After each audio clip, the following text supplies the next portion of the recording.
Hasil putusan penolakan gugatan dalam sidang perselisihan hasil pemilihan umum atau PHPU pada Senin 23 April 2024 secara otomatis membuka jalan bagi Prabowo Subianto dan Gibran Rakabuming Raka menuju Istana Negara. Sejumlah tokoh politik memprediksi akan ada mobilitas partai menuju koalisi pemenang pemilu. Bagaimana pemetaannya? Adakah partai yang memilih untuk berjalan sendiri di luar pemerintahan sebagai oposisi? Simak selengkapnya dalam editorial review.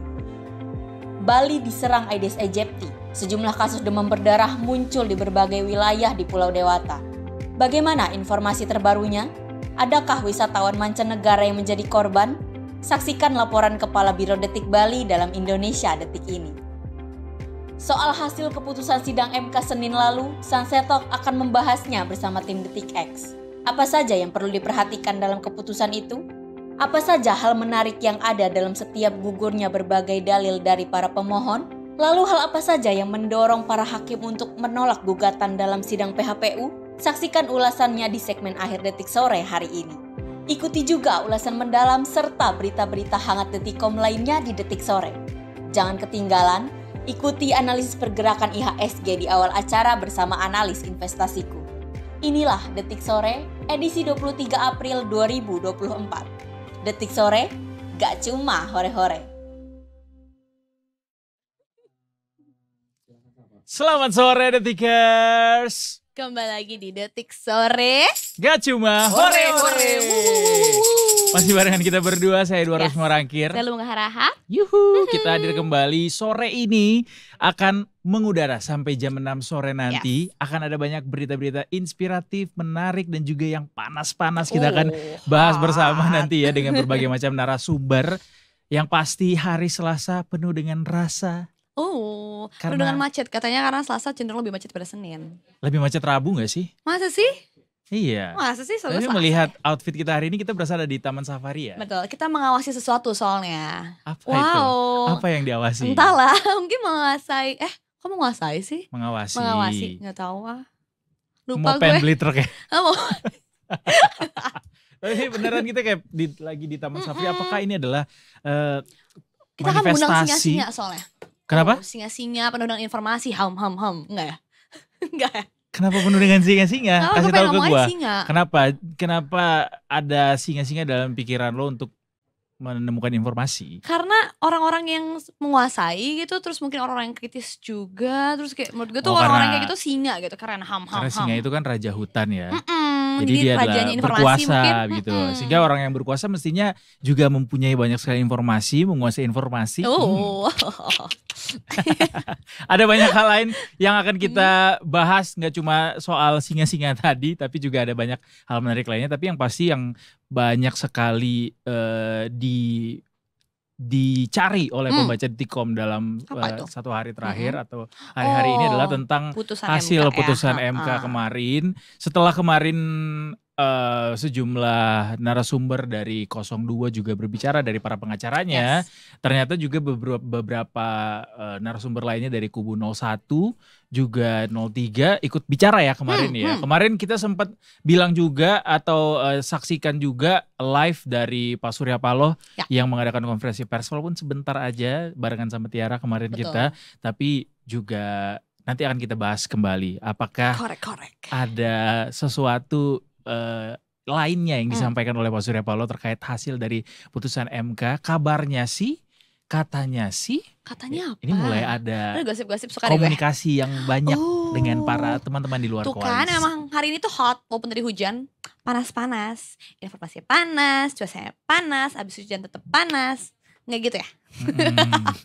Pusing dia. Nggak panas tahu kan hari ini hujan. Tapi tadi sebelum panas, abis itu panas. Tapi sepatu gue nggak kering. Iya sih.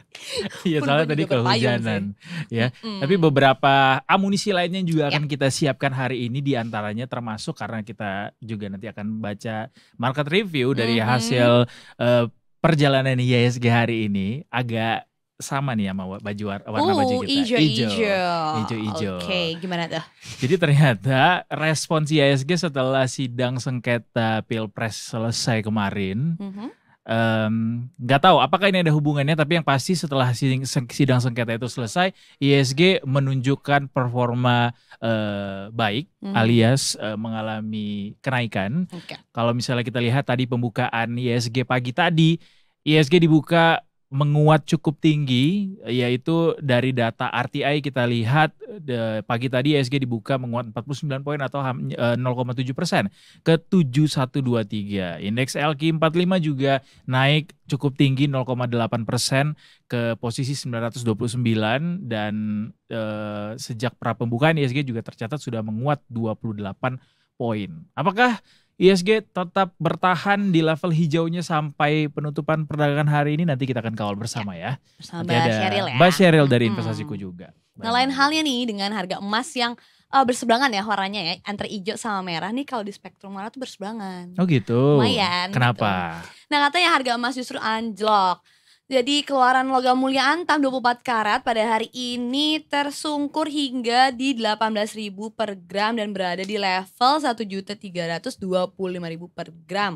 Nah, untuk harga satuan emas yang terkecilnya nih ukuran setengah gramnya berada di angka Rp712.500. Sementara untuk 10 gramnya dijual sampai di Rp12.745.000. Gitu. Kemarin itu berapa sih emang? Ntar dulu. Sempat 1,3. Oh iya benar. Harga emas sampai 1,3 di rekornya. Tapi sebenarnya ini berita baik sih kalau harga emas anjlok, karena biasanya kalau harga emasnya turun selain daripada bisa beli lagi karena harganya menjadi lebih murah.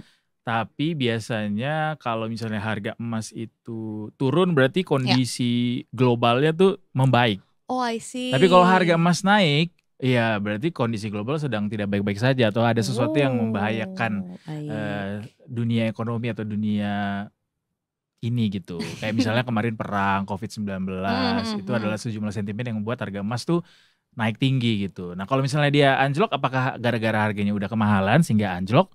Oh atau bisa gitu? Karena apa? Iya biasanya begitu sih ya dari data empirisnya. Tapi yang pasti kalau kata Mbak Sheryl, yang namanya kondisi apapun itu kita harus selalu senantiasa mencari yang namanya peluang. Karena selalu ada peluang di setiap apapun kondisinya. To be or not to be, enggak? Iya, karena kita harus cari selalu positifnya gitu.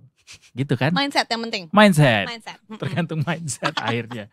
Dan juga ini ada update dari program makan siang gratisnya Pak Prabowo dan Mas Gibran. Ini ada komentar dari Pak Presiden Jokowi. Apa? Presiden Jokowi memastikan agar proses transisi pemerintahan akan berjalan mulus nantinya. Apalagi setelah Mahkamah Konstitusi kemarin sudah memutuskan akhirnya putusan gugatan sengketa pemilu.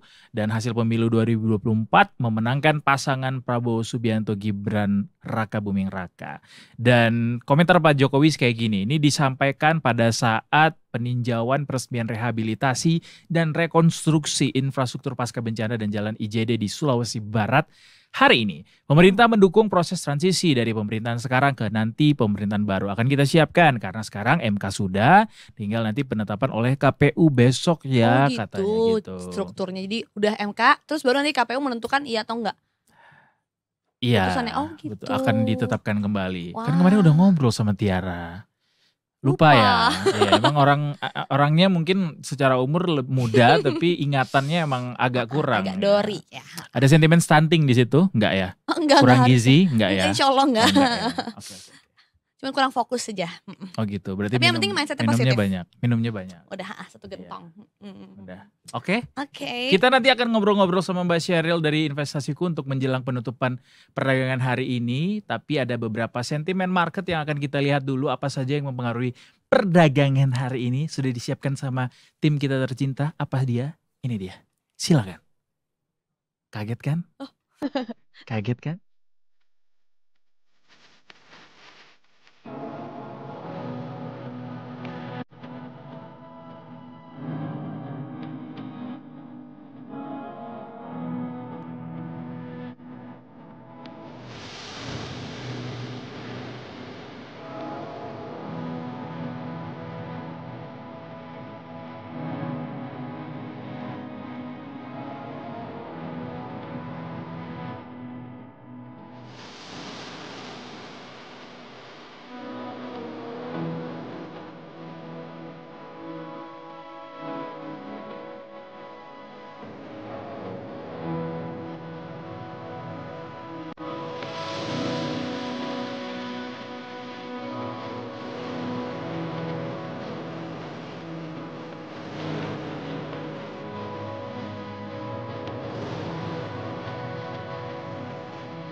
itu ya sejumlah sentimen yang mempengaruhi perdagangan hari ini proyeksinya. Nanti kita akan kulik lebih dalam seperti apa sentimen-sentimen tersebut mempengaruhi perdagangan hari ini. Tapi kita akan beralih ke terlebih dahulu kepada teman kita yang kemarin sudah bantu kita untuk menilang orang yang melanggar aturan Beda lalu lintas lagi ya. Iya, tapi kan ini temennya. Oh iya sih, benar temannya. Bagian lah dari Oke. NTMC Polri Ya. juga soalnya. Ini ada Cici cantik. Brigadir Ovel. Kita sapa langsung Brigadir Halo. Ovel. Selamat sore Brigadir Ovel, apa kabar?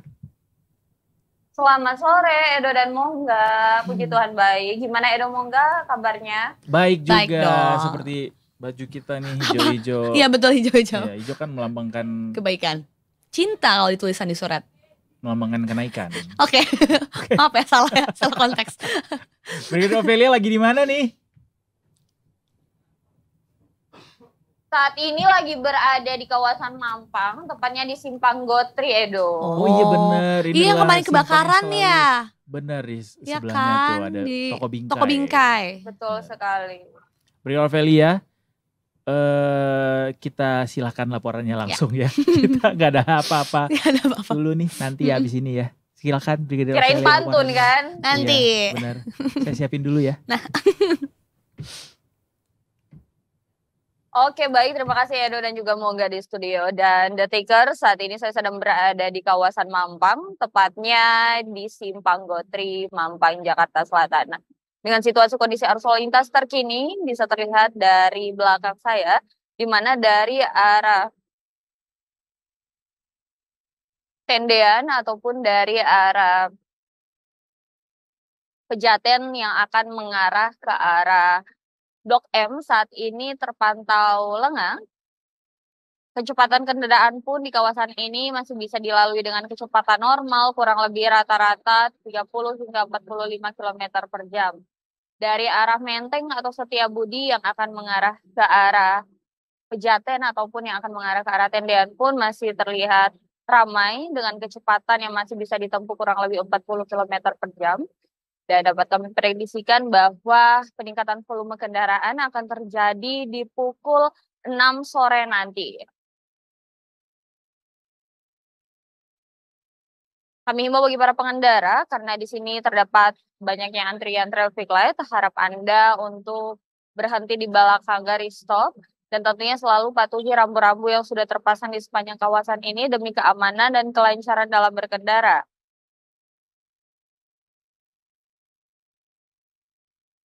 Dan kami himbau juga bagi para pengendara dari arah Blok M yang akan mengarah ke arah Semanggi, Menteng, ataupun ke Setiabudi. Harap menjaga batas normal kecepatan kendaraan Anda dan selalu menjaga jarak aman kendaraan Anda apabila akan melintasi kawasan ini. Dan perlu kami informasikan juga bahwa sistem pemberlakuan ganjil genap kini sudah diberlakukan kembali.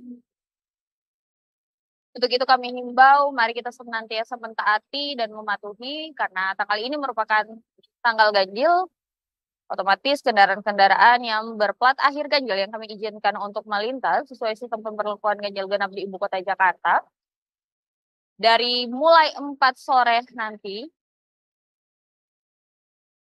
hingga nanti pukul 9 malam. Dan kami ingatkan juga bagi para pengendara untuk tidak melawan arus di kawasan ini karena pelanggaran ini tertuang dalam pasal 287 bisa dikenakan sanksi berupa kurungan 2 bulan serta denda paling banyak Rp500.000. Dan bagi para pengendara selain mengganggu konsentrasi saat mengemudi tentunya menggunakan handphone bisa menjadi penyebab kecelakaan. Jika terbukti menggunakan handphone saat berkendara dapat diancam dengan kurungan 3 bulan serta denda paling banyak Rp750.000. Mari kita senantiasa mentaati aturan yang sudah berlaku. The Tickers tetap tertib dalam berlalu lintas bukan karena kita takut untuk ditilang, tapi karena kita harus selamat sampai di tujuan. Dan kecelakaan terjadi selalu karena berawal dengan pelanggaran. Untuk informasi arus lalu lintas lebih lanjut dan terkini, silakan Anda bisa hubungi call center kami di 1500669. Demikian Edo dan Mongga yang dapat saya laporkan terkait informasi arus lalu lintas terkini. Kembali ke Edo dan Mongga di studio. Silakan dan salam presisi. Makan kue bareng Iis Dahlia. Cakep. Danke Brigadir Ovelia. Oh. Ada balasan gak nih Brigadir Balas Ovelia? kali. Nah, mikir dulu. Tunggu, ini agak kresek-kresek suara Edo. Aduh. Iya, kita ulang ya pemirsa, saudara-saudara. Makan kue bareng Iis Dahlia. Cakep. Danke Brigadir Ovelia. Oh. Oke, kayaknya Brigadir Ovelia, Hmm. iya gimana? Nih, Hmm. Brigadir sudah masuk belum suaranya? Aman kan? Ditanya ini sama kru-kru Detik Sore. Brigadir Belum. Ovelia pada mudik kemana nih kemarin? Main kemana? Liburan? Masuk gak sih suaranya? Kalau liburan sepertinya kami tidak bermain-main. Oh, No Tapi days kami off tetap ya. melaksanakan tugas. baik. No days off soalnya. Makanya Brigadir Ovelia terlihat sangat lelah sepertinya. Kita izinkan untuk beristirahat dulu ya. Nanti ketemu kita lagi di segmen 2 ya. Brigadir Ovelia. Silakan bertugas kembali. Terima kasih Baik, Brigadir terima kasih Ovelia. Edo. Dan Bye. mongga. Bye-bye. Detikers, kita dari tadi belum present ya, orangnya udah ada di depan kita. Langsung saja, this is the one and only. Mbak Sheryl. Gue mau bilang Brigadir Sheryl. Bukan, ya. salah. Bukan polisi. Salah. Mbak Sheryl Tanuwijaya, Head of Research dari Investasiku. Selamat sore Mbak Sheryl. Sore Mas, Mbak. Ada apa yang ingin disampaikan dengan baju kuning hari ini? Seperti biasa kita akan selalu menanyakan kenapa menggunakan baju berwarna ABC. Random aja sih kalau aku mah gak ada tema. Terlalu jujur ya Mbak Sheryl ya. Gak ada tema ya. Nggak ada Bukan tema. karena hari ini HSG juga cukup cerah. Karena berhasil berada di level hijau, di zona hijau. Dari tadi pagi dibuka di angka 7073. Hari ini per detik ini sudah di level 7127. Apakah ini ada hubungannya dengan hasil dari putusan sidang di MK terkait gugatan Pilpres atau sentimen lain Mbak Sheryl? Oke, jadi kalau kita cermati sentimen dari MK kemarin sebenarnya udah terrefleksikan ya, udah bukan suatu kejutan untuk di pasar. Buktinya kita lihat rupiah hari ini kembali melemah ke di atas 7.200 ya, di sekitar 7.248. 16.248 maksudnya. Tapi kalau soal IHSG, kalau bursa saham domestik kita lebih ke sentimen global karena bercermin sama penutupan bursa saham Amerika, Eropa, bahkan regional Asia di siang hari ini juga semuanya hijau royo-royo kecuali China melemah sendiri. Oke benar ya, kalau misalnya kita lihat di indeks Hang Seng hijau naiknya juga cukup tinggi ya Mbak ya. Betul. 1,92%, indeks di Tokyo juga 0,3%, Straits Times 1,4%. Tapi IHSG apa nih yang membuat IHSG naiknya tidak setinggi tetangga-tetangga ini? Ini naiknya kan ya walaupun cukup tinggi sih 0,7% gitu. Apa Mbak yang membuat kita tidak naik cukup tinggi dengan tetangga yang lainnya? Oke, mungkin salah satunya soal nilai tukar ya yang masih cenderung melemah, lalu juga masih menantikan hasil dari rapat Dewan Gubernur di hari ini dan esok hari. Iya betul. Dan suara di market sekarang terpecah antara sebagian melihat adanya kenaikan suku bunga RDGBI besok atau BI kemungkinan akan menahan. Jadi masih menjadi misteri di market. Makanya masih menimbulkan ketidakpastian. Jadi dari sana kita lihat juga pelaku pasar masih belum berani terlalu agresif untuk melakukan pembelian kayak gitu, Mas. Oh, bukannya konsensus bilang bahwa sepertinya BI akan cenderung menaikkan suku bunga gitu. Itu masih tetap sampai BI selesai RDG-nya masih dalam sentimen ketidakpastian tuh kayak gitu. Betul, masih besok lah kita tunggu di siang hari kurang lebih seperti ini. Hasilnya biasanya akan udah ketahuan kayak gitu. Mbak ini tadi saya baca juga katanya dari hasil konsensus para ekonom dari Reuters, saya kutip, kemungkinan The Fed itu akan nurunin suku bunga di September. Itu termasuk salah satu sentimen juga nggak ya pengaruhi pergerakan IHSG hari ini? Oke.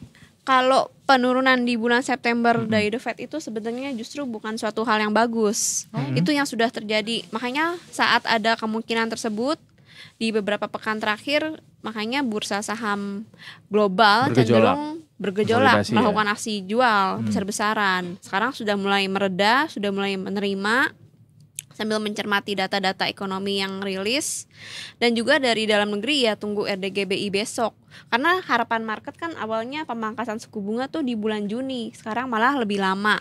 Bahkan probabilitas gitu. di bulan September tersebut masih di bawah 50%. Jadi market juga masih belum yakin apakah ada pemangkasan tahun ini atau tahun depan baru dipangkas. Oh, enggak, maksudnya berarti September ini yang tadinya harusnya Juni gitu. Artinya Betul, mundur. ada kemunduran waktu untuk menurunkan suku bunga gitu ya. Betul. Menjadi Karena para pejabat The Fed di beberapa pekan kemarin juga berkali-kali komentar ke keraguan-raguannya untuk memangkas suku bunga dalam waktu secepat itu di bulan Juni yang notabene tinggal 2-3 bulan lagi. Sedangkan data inflasinya dalam 3 bulan terakhir ini secara berturut-turut justru menguat kayak gitu. Ya. Kalau ngelihat apa yang besok akan disampaikan oleh Bank Indonesia dan juga kemudian keputusan terhadap BI 7 days repo rate besok, kira-kira ISG akan merespon seperti apa, Mbak? Wah, ini karena masih menjadi misteri besar ya di market ya. Bahkan konsensus terbelah nih antara Reuters cenderung menahan. Tapi kalau kita lihat survei dari bank-bank asing seperti Goldman Sachs, Bloomberg juga itu mereka melihatnya kenaikan. Tapi kalau dari BCA, dari Bank Permata di dalam negeri mayoritas justru melihat menahan. Jadi menarik sih. Tapi kalau kita berdasarkan analisa tren harga IHSG saja, kita lihat kemarin sudah kita bahas juga kebetulan IHSG kan memang punya support kuat di level 7.020 sampai 7.030-an dan ternyata benar setelah menyentuh level support tersebut hari ini rebound, bahkan tadi reboundnya sempat di atas 1% gitu. Jadi kecenderungannya IHSG sih cenderung akan melanjutkan penguatan di esok hari kalau dari view kami gitu. Oh, justru cenderung melanjutkan penguatan gitu. Iya, begitu. Apa yang menjadi kemungkinan yang membuat kemungkinan ini terjadi begitu ketika IHSG turun dari level 7.000? Karena katanya IHSG juga berpotensi untuk bisa ambruk sampai ke bawah 7.000, Mbak. Bahkan udah menyentuh 6.800. Apa sih sentimen yang sedang diwaspadai? Di pekan ini kan ada RDGBI ya, Rapat Dewan Gubernur Bank Indonesia. Nah, di pekan depan sebenarnya market lumayan harap cemas nih. Mungkin kalau mau koreksi bisa terjadi di akhir pekan, di hari Jumat, atau di awal pekan minggu depan. Karena akan ada di tanggal 30 sampai 1 Mei tanggal 30 sampai 1 Mei ini akan ada FOMC meeting dari FOMC, The Fed. Jadi biasanya market akan menanti apa nih petunjuk dari Bank Sentral Amerika terkait kebijakan moneternya. Biasanya kalau dalam penantian gitu mulai pada aksi profit taking tuh ya. Iya. Ngamanin aset dulu ya. Betul banget. Alright. Mungkin mau nanya soal portofolio yang dimiliki, mungkin kira-kira terkait apa aja yang layak untuk dikoleksi ketika kita dalam sikap wait and see kayak gini, Mbak Sheryl? Action figure aja ya. Karena gue gak ngerti. Oh, apa yang dikoleksi? Kebetulan ini ada Q bahwa sudah masuk ke penutupan IHSG ya. Nah, Oh iya benar. Ya. Lewat 1 Mana menit tuh? baru sih. Tapi kita coba lihat dulu aja ya. IHSG di jam 16.01 ini ditutup di level 7110. Naik 36 poin atau 0,52%. Mbak Sheryl mungkin bisa meliterasi kita dengan apa yang tergambarkan saat ini kepada kondisi market saat ini, Mbak. Oke, jadi kalau kita lihat penguatan IHSG hari ini tuh ditopang sama sektor energi yang paling utama. Itu berarti ya? Iya, menguat 1,44% gitu. Tapi kalau kita lihat uniknya, sektor energi ini terjadi justru di saat harga komoditas energi lagi kompak melemah gitu. Kayak harga komoditas minyak melemah, harga komoditas batu bara, gas alam ini kompak melemah. Mungkin ada yang penasaran kenapa? boleh. Aku pancing. Kenapa Mbak Sheryl? Mbak? Kenapa bisa ada potensi di situ untuk bisa melemah? Oke, jadi rahasia penguatan sektor energi hari ini karena salah satu emiten konstituennya yaitu bumi, bumi resources ini menguat sampai 21% dalam satu hari. Wow. Nah, mungkin memang banyak saham-saham energi yang menguat signifikan. Tapi bumi itu punya bobot yang besar terhadap sektoral energi maupun terhadap indeks IHSG. Jadi karena hari ini manajemen bumi mengatakan bahwa mereka punya rencana untuk melakukan kuasi reorganisasi dengan cara mengeliminasi akumulasi rugi yang terjadi selama ini. Nah, ini akan merevolusi kondisi keuangan bumi resources. Jadi bumi itu bisa memberikan manfaat lebih besar bagi para investornya dengan cara membagi dividen misalnya. Lalu juga bisa mendapatkan pendanaan dengan lebih mudah karena udah nggak rugi posisinya. Yang ketiga pastinya dengan hal ini bisa meningkatkan likuiditas, volatilitas harga bumi gitu. Tapi ini bukan suatu rekomendasi, ini sekedar rekomendasi dan kita juga belum tahu, belum secara detail dikatakan kapan akan dieksekusi, dilaksanakannya secara real, secara konkret. Jadi memang seperti itulah pasar saham kita, baru ada rencana, belum tahu kapan, tapi sudah jalan duluan. Mbak, tapi takut ngoleksi bumi, takut goreng-gorengan gitu, Iya. karena kan dia sangat volatil juga. Betul. Memang ini disarankan untuk teman-teman trader yang sudah berpengalaman. Jadi hanya buat profesional ya. Betul, karena ya high risk, high return. Exactly. Betul. Memang karena pergerakannya sangat volatil, bisa tinggi banget, bisa ntar turun banget ya Mbak ya. Betul. Oke, kita lanjut lagi tadi pertanyaan sebelumnya soal saham-saham yang mungkin layak untuk dikoleksi menghadapi pergerakan atau proyeksi pergerakan IHSG seminggu ke depan, Mbak. Apa yang mungkin bisa kita curi peluangnya untuk bisa dikoleksi? Jadi kalau kita lihat sentimen global kan lagi musim rilis kinerja keuangan dari saham-saham teknologinya. Kayak nanti malam juga ada rilis earning kuartal 1-nya si Tesla, mobil listrik itu. Nah, sekarang juga lagi gencar soal bisnis semiconductor ya, atau chip gitu. Betul. Ya. Kita kan juga negara yang mensuplai bahan baku komoditas baku chip. pembentuk chip, itu nikel gitu. Nah, jadi kita bisa mencermati saham-saham bahan baku lagi ya, saham-saham yang terkait sama nikel, sama logam seperti misalnya timah, seperti aluminium, kayak gitu. Lalu kalau kita mau agak berspekulasi sedikit, besok karena kan kita masih terbelah ya Ini surveinya. kalau spekulasi berarti hanya buat profesional juga ya. Iya, hanya yang bernyali besar. Dan berkantong tebal. Iya, berkantong tebal. Jadi kalau misalnya suku bunga BI misalnya besok ditahan, kemungkinan saham-saham teknologi, properti yang sensitif sama suku bunga bisa akan lanjut menguat seperti hari ini. Jadi seiring juga hasil rilis kinerja di Amerika mungkin bagus, perusahaan-perusahaan teknologinya biasanya akan mempengaruhi juga ke sentimen sektor teknologi dalam negeri gitu. Jadi itu bisa dicermati saham-saham bahan baku, teknologi, properti. Untuk lebih lengkapnya bisa disimak besok YouTube live investasiku jam 8.30 pagi. Yes, menjelang waktu pembukaan perdagangan ya Mbak ya.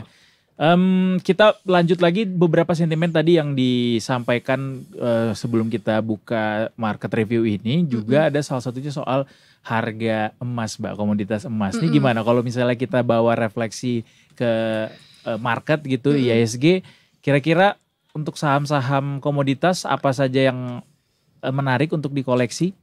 Termasuk ini kalau misalnya kita lihat kan emas turun hari ini. Kemudian juga nikel gimana? Untuk nikel dan juga sawit? Oke, nah harga komoditas sawit juga lagi rebound ya. Ini juga menarik untuk dicermati saham-saham sawit seperti DSNG. Ini juga masuk rekomendasi dari report kita pagi hari ini. Lalu kita lihat kalau untuk saham-saham emas memang lagi ada reversal untuk hari ini 2 hari terakhir. Tapi kita bisa mencermati buy on weakness di area supportnya. Untuk misalnya MDKA bisa standby berjaga-jaga di level 2480 untuk bisa best buy, beli di harga segitu. Target kita untuk MDKA ya Untuk MDKA kita bisa target profit di 2.700. Ini untuk top. saham emas ya, untuk MDKA ya. Kayak gitu. Atau juga Antam. Nah, Antam ini selain produsen emas, dia juga produsen nikel kayak gitu. Nah, kalau Antam ini kita lihat dalam tren jangka pendek, Antam nih uptrend gitu. Tapi memang dalam sepekan terakhir lagi koreksi. Jadi kita baiknya mencermati di area support. Bisa beli di harga 1.700, target di 1.800.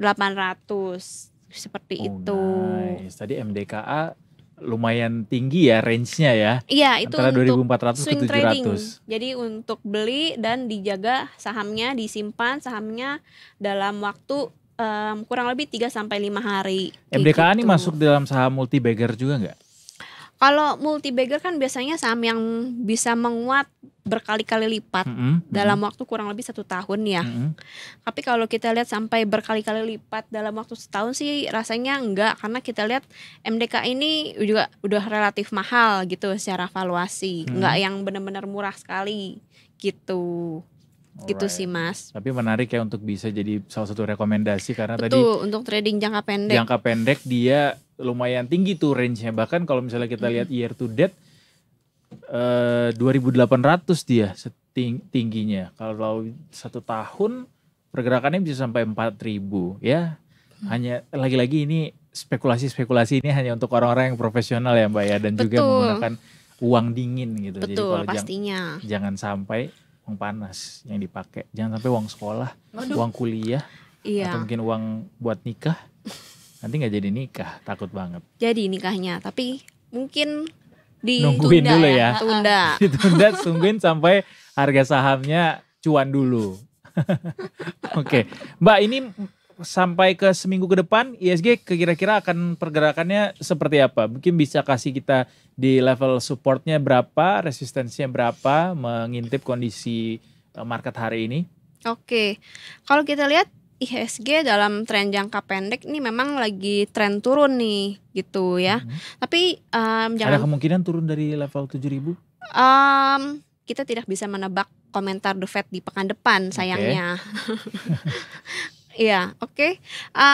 Kalau kita lihat support jangka pendek IHSG di level 7.020 dengan resisten target bisa ke 7.250.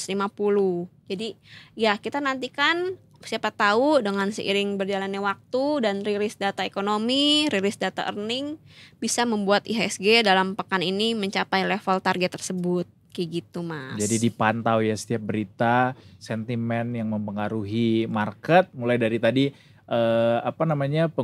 komentar dari Bank Indonesia, RDG Bank Indonesia, termasuk hasil rapat FOMC besok ya Mbak? FOMC pekan depan. Pekan depan.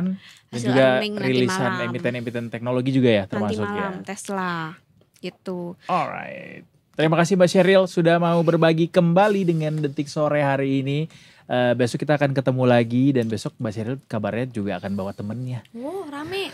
Iya betul. Ya, kita akan bicara soal bagaimana melipat gandakan uang tanpa pesugihan. Secara legal ya. Secara legal, tanpa pesugihan. Sekali lagi terima kasih Mbak Sheryl sudah hadir kembali. Besok kita ketemu lagi di Market Review dan Detikers. Jangan kemana-mana, kita masih akan kembali lagi dengan berbagai macam pilihan berita menarik lainnya. Tetap di Detik Sore, gak cuma Hore.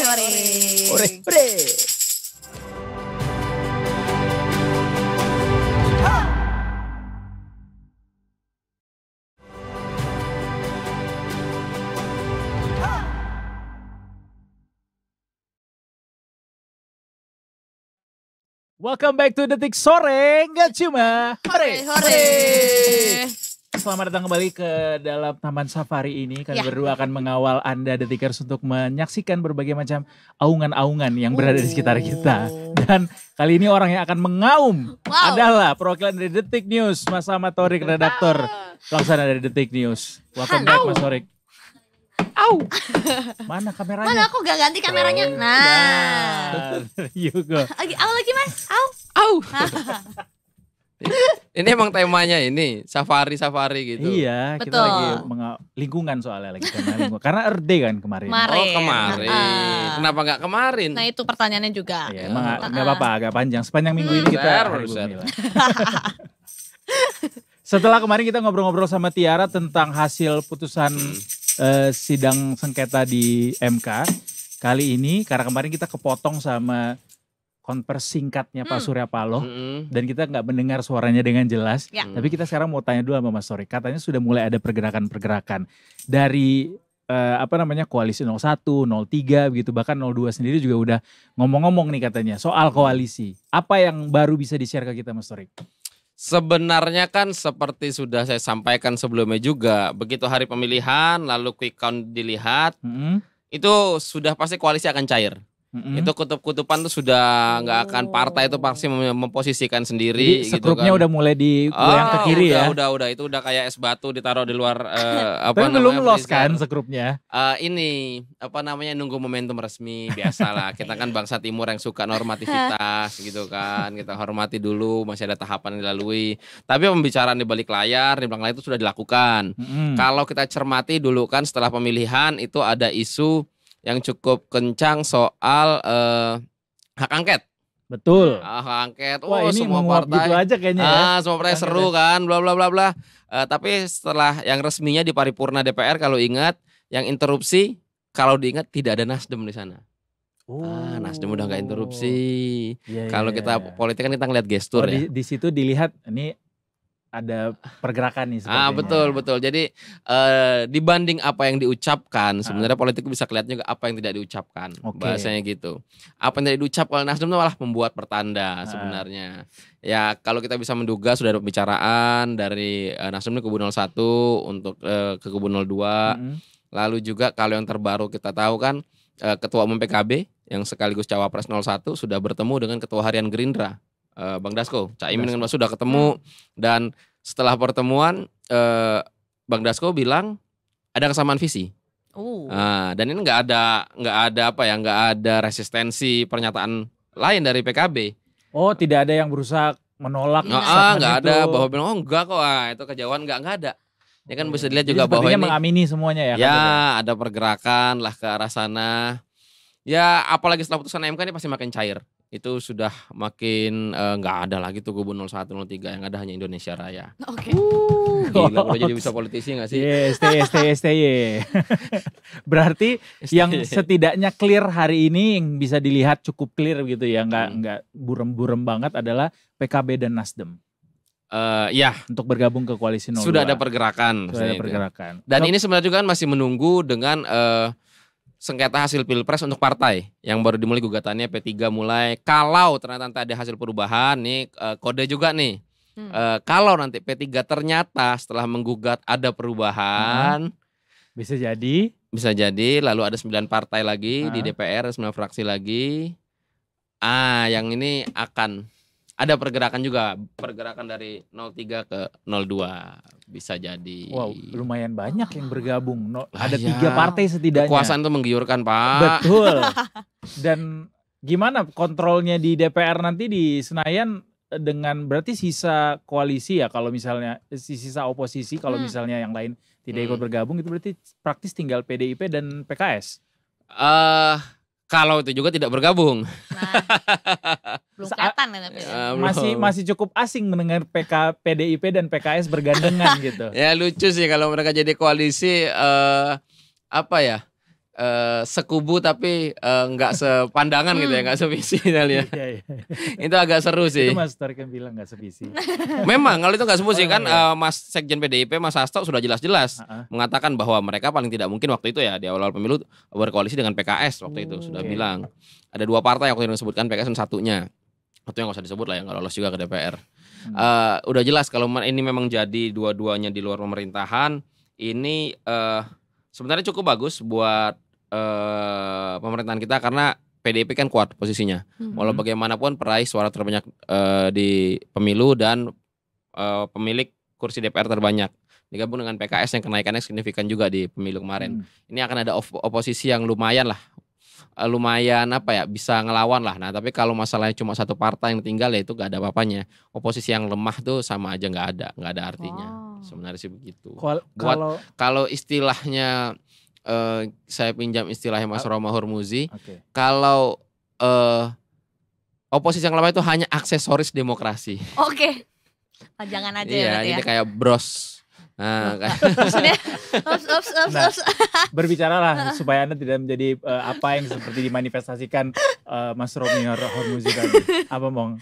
Kenapa gue gak ngomong apa-apa, udah gak apa-apa kok. Apa? Bisik-bisik aja. Pertanyaan Gen Z. Itu pengen tahu apa sih soal politik terbaru apa yang lagi ribut-ribut di MK ini? Apa sih yang terjadi? Apa yang akan terjadi? Itu aja sih kayaknya. Ya kita akan punya presiden baru Pak Prabowo Subianto dan Mas Gibran Rakabuming Raka yang kalau nggak ada kendala akan dilantik di 20 Oktober 2024. Gibran akan Gibran akan menjadi wakil presiden termuda kah? Termuda. Termuda ya? Termuda. 30-an. Lo umur segitu masih di sini kan? Sama dong.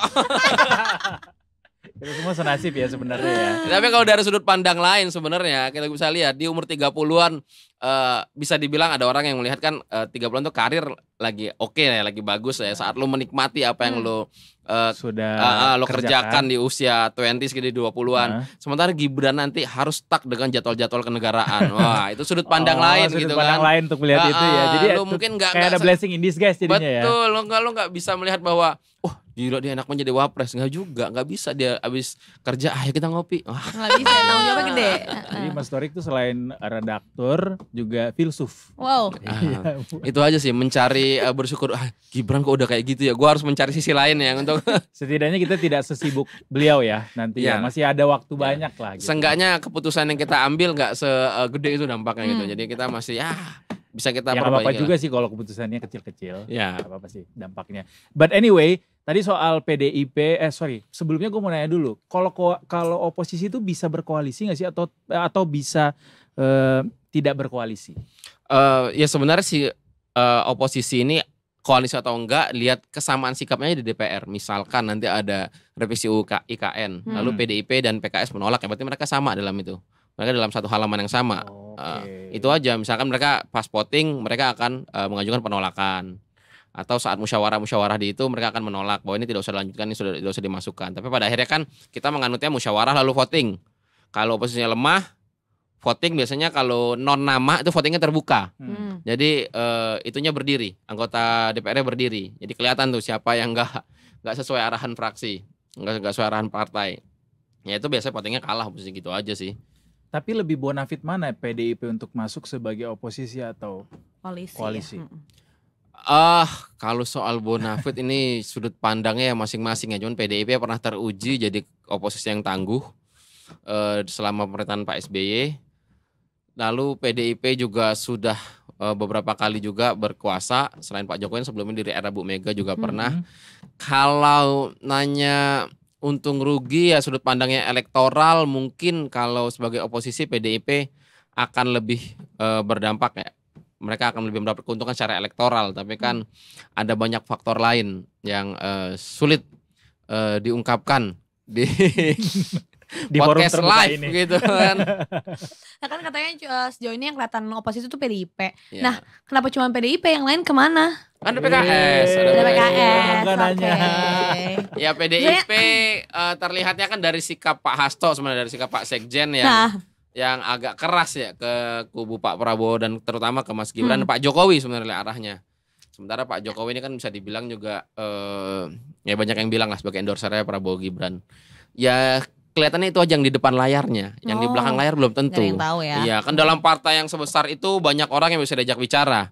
Bisa jadi mungkin ya Pak Hastonya masih keras, Mbak Puannya lebih bisa diajak ngobrol, mungkin begitu. Itu kan bisa ya ke depan mempengaruhi eskalasi. Kenapa yang lain maksudnya tidak beroposisi gitu kan, biasanya cenderung ya sependengaran saya yang tidak tahu apa-apa ini gitu, kayak lebih asyik gitu, nggak sesedikit ini yang beroposisi. Nah yang lain tuh cari aman kah atau apa apa gitu atau gimana? Kekuasaan itu menggiurkan, mau Iya enggak? sih.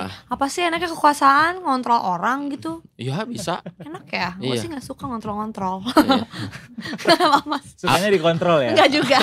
Saya suka Aduh, aku nggak kebebasan. mau ke sana, ampun. Ngajar ini orangnya.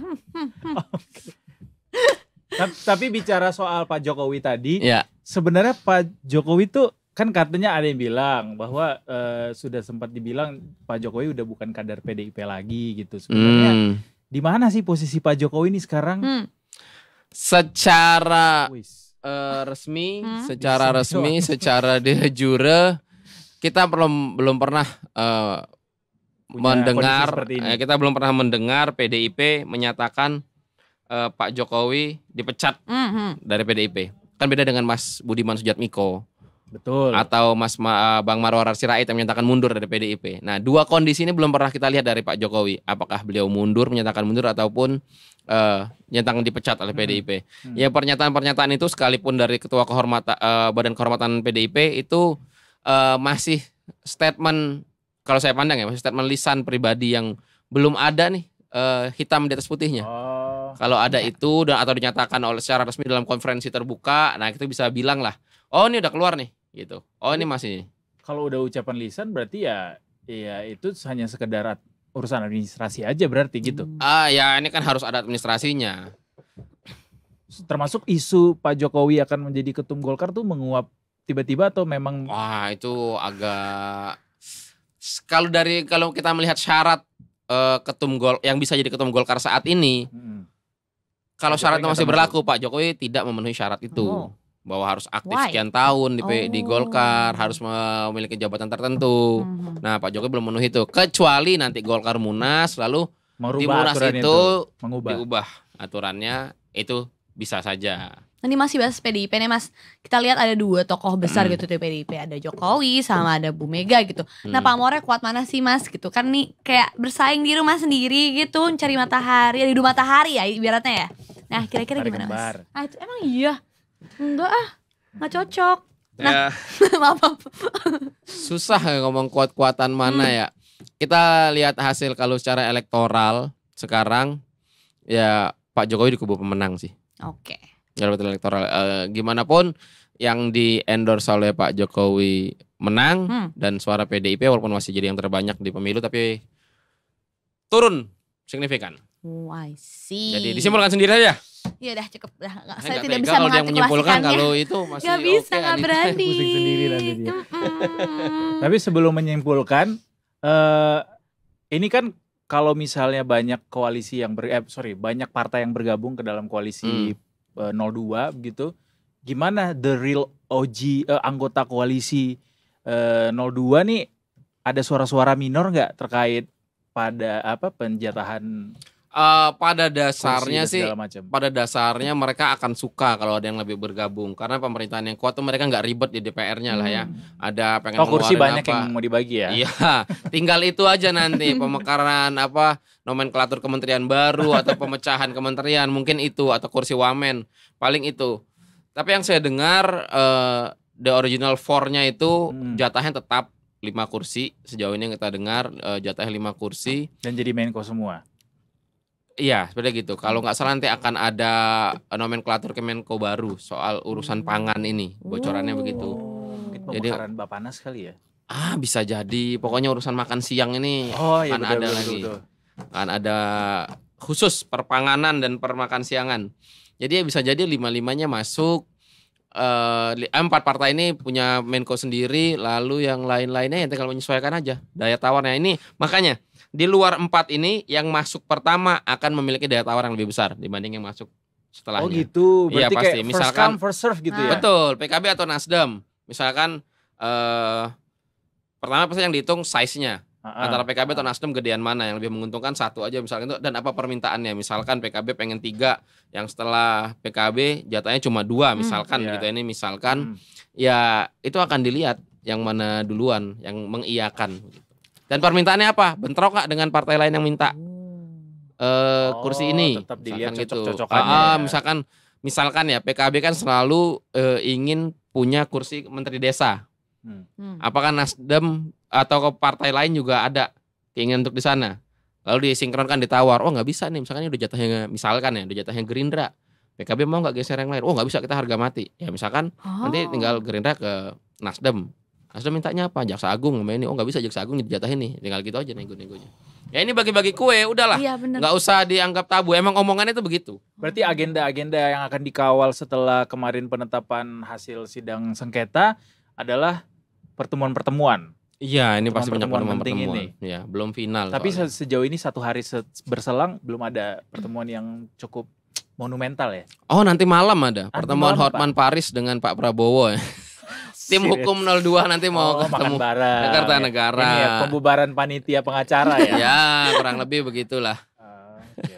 Nah, ada terang-terang ada apa istilahnya ramalan lagi gini nggak nih Mas terkait si capres yang gagal gitu, apakah ada yang ditarik kabinet mana atau gimana gitu? Ada nggak ramalan-ramalannya Mas? Gini. Ya, aku Jadi unyil. Iya juga. Kalau kayaknya ya dari gestur dua-duanya nggak akan ada yang masuk kabinet, baik Mas Anies ataupun Mas Ganjar. Ya. Lalu mungkin kalau ramalan soal karir politik keduanya, ada yang meramal nih karir Mas Anies lebih terbuka dibanding Mas Ganjar yang memang masih menginduk ke PDIP. Mas Ganjar tanpa partai. Cuma perkembangan terbaru yang menarik kan, orang menspekulasikan setelah gagal di Pilpres, Mas Anies akan ke DKI. Oke, masih itu. Nah, tapi pernyataan terbaru dari Nasdem dan PKS mengindikasikan nggak ada yang mengusung Mas Anies. Wow. Bahasanya halus sih, Siapa bahasanya halus. Makanya. Presiden PKS yang terbaru bilang, oh Mas Anies ini tokoh nasional. Maka sebaiknya tidak ke DKI lagi. Jadi kami ingin Mas Anies mendukung kader PKS di Pilgub DKI. Ya itu kan udah tolak halus tuh, ngangkat tapi nggak ngasih jalan. Iya. Ya walaupun Mas Anies juga belum tentu, belum ada pernyataan bahwa beliau ingin maju ke Pilgub DKI. Nasdem juga yang terbaru juga ingin mengedepankan kadernya. Jadi ya you know politics lah. Plot twistnya adalah Pak Anies jadi kepala otorita IKN jadi menteri. Di switch ke situ. Oh, plot twist sekali sih itu. Semua. Apapun bisa terjadi. Sama seperti plot twist ketika Pak Prabowo bergabung ke pemerintahan. Wah, itu plot twist. 2 periode sih. Itu super plot twist itu. Super plot twist ya, sepanjang ya, jadi wartawan juga itu. Itu setelah peristiwa itu, sepanjang jadi wartawan politik, gue meyakini apapun bisa terjadi di politik. Udah. Iya. Itu patokan. Kayak jangan percaya politik 1 hari itu akan tetap bertahan dalam waktu lama ya. Siapa waktu itu yang menyangka Anies akan berurusan dengan Caimin? Betul. Nah, kan dalam jangka beberapa waktu kita percayanya Anies akan dengan AHY, tapi gimana dealnya cuma gitu doang kan. Banyak kejutan, banyak momen yang kita nantikan bersama. Kira-kira akan seperti apa bentuk koalisi dari 02 mengawal pemerintahan yang baru, yang pasti ini akan sangat seru, lebih seru dari 2019-2024 harusnya ya Mas ya? Ya bisa, ya pasti, kalau itu ya pasti. Karena ada beberapa nama sepertinya yang keluar dari jabatan menteri, dan ada yang tetap, ada yang naik, dan ada menteri-menteri yang menarik lah pokoknya. Nah, saksikan nanti kita juga akan Detikcom akan punya program untuk terkait dengan menteri itu. Belum di launching kayaknya. Mas Torik hostnya. Teaser. Enggak pakai host lah. Oh, dari Detik News nih. Ya, dari Detik News. Ya mungkin digarap bareng juga lah Detikcom. Oke, baik. Kita nantikan bersama. Soon ya. Soon sebelum pelantikan pokoknya. Tuh Mas Anies kita lihat senyum. Ini komentar pas kapan ya? Baru-baru ini kan ya? Iya. Ucapan selamat. Oh, ucapan selamat. Jadi semua 01 dan 03 udah pada ngucapin selamat ya? Sudah ngucapin selamat. Selamat presiden baru. Jadi udah pada logo. Tapi pendukung-pendukungnya aman gak Mas? Itu kemarin kan sempat ada. Ya cek ombak aja di X. Kok buzzer agak kurang sih untuk melihat realita di lapangan sepertinya benar sesuai itu gitu. Ya kalau suasana sekarang tuh udah jauh lebih adem lah dari 2019, lebih enak lah. Paling kalau sekarang tuh buka X doang agak stres dikit, tinggalin lah, buka TikTok balik gitu. Ini berarti buzzer agak buka Detik nggak banyak kerja ya kalau kayak gini. Ada Udah proyek udah selesai nih, udah kemarin, udah Cukup ya. Kita nantikan bersama apalagi kejutan-kejutan menarik lainnya. Pantengin terus Detik News juga termasuk Detikcom. Kita juga akan pantau terus. Yang pasti Detik News akan senantiasa ready ya kalau misalnya kita minta untuk melaporkan informasi-informasi terbaru. Terima kasih Mas Torik. Terima kasih Mas Tom. For coming back. Kita akan kembali lagi dengan berbagai macam berita pilihan yang tidak kalah menarik lainnya. Jangan kemana-mana Detikers. Tetap di Detik Sore. Gak cuma hore. Hore, hore, hore, hore.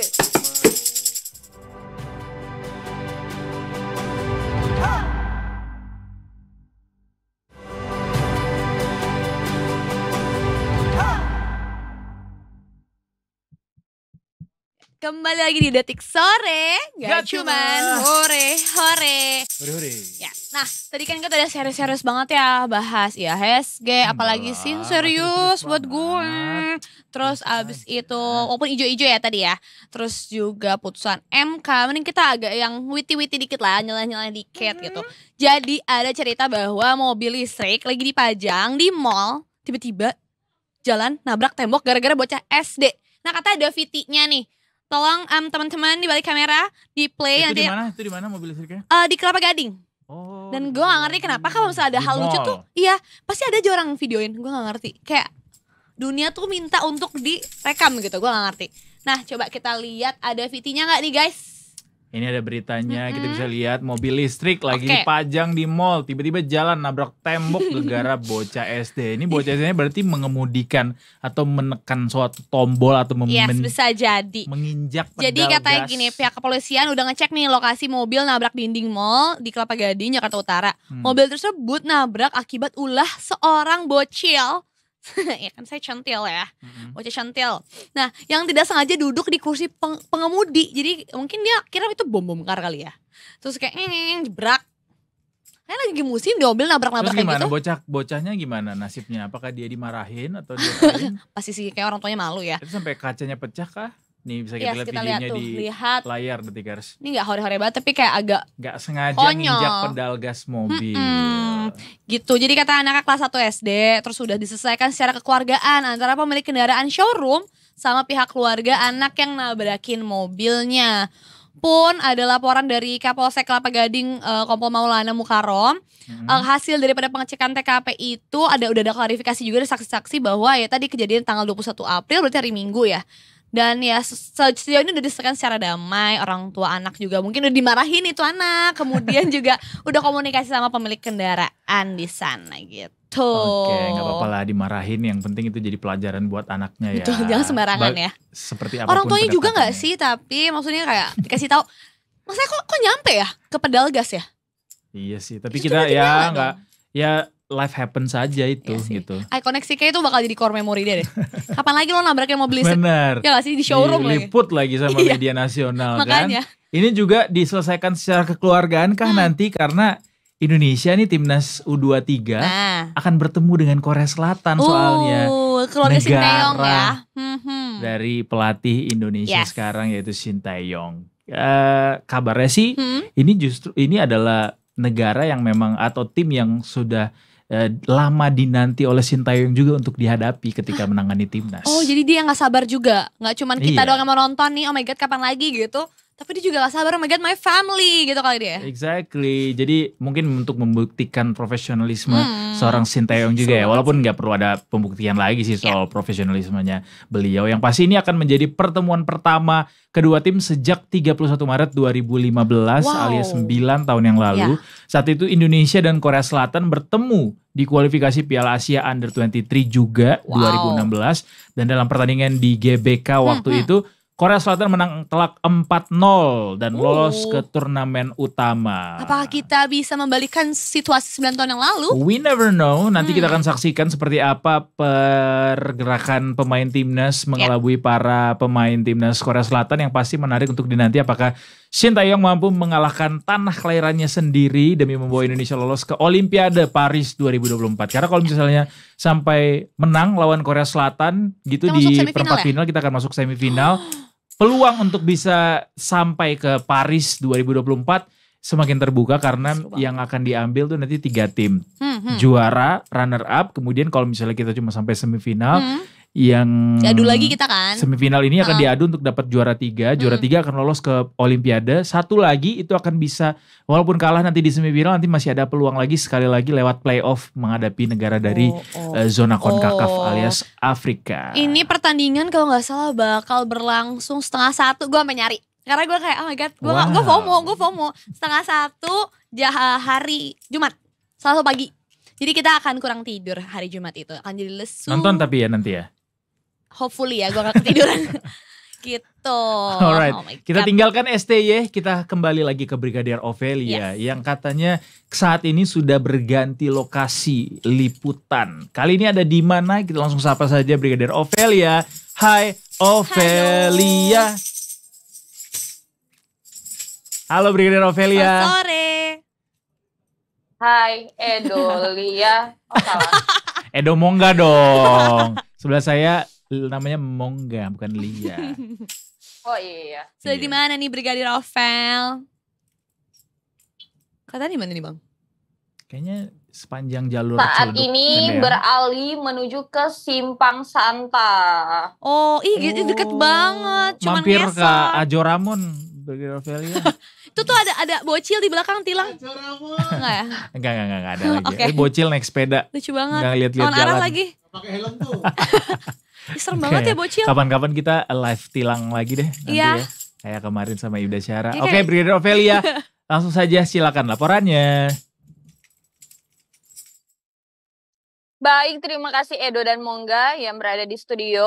Detikar saat ini saya beralih menuju ke kawasan Simpang Santa, Jakarta Selatan. Di mana situasi arus lalu lintas sudah memasuki pukul 5 sore.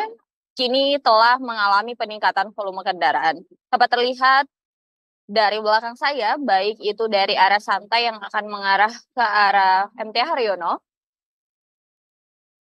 Saat ini terlihat ramai cenderung padat, dengan kecepatan kendaraan sendiri pun di kawasan ini hanya berkisar kurang lebih 10 km per jam yang didominasi oleh kendaraan roda 4 pribadi.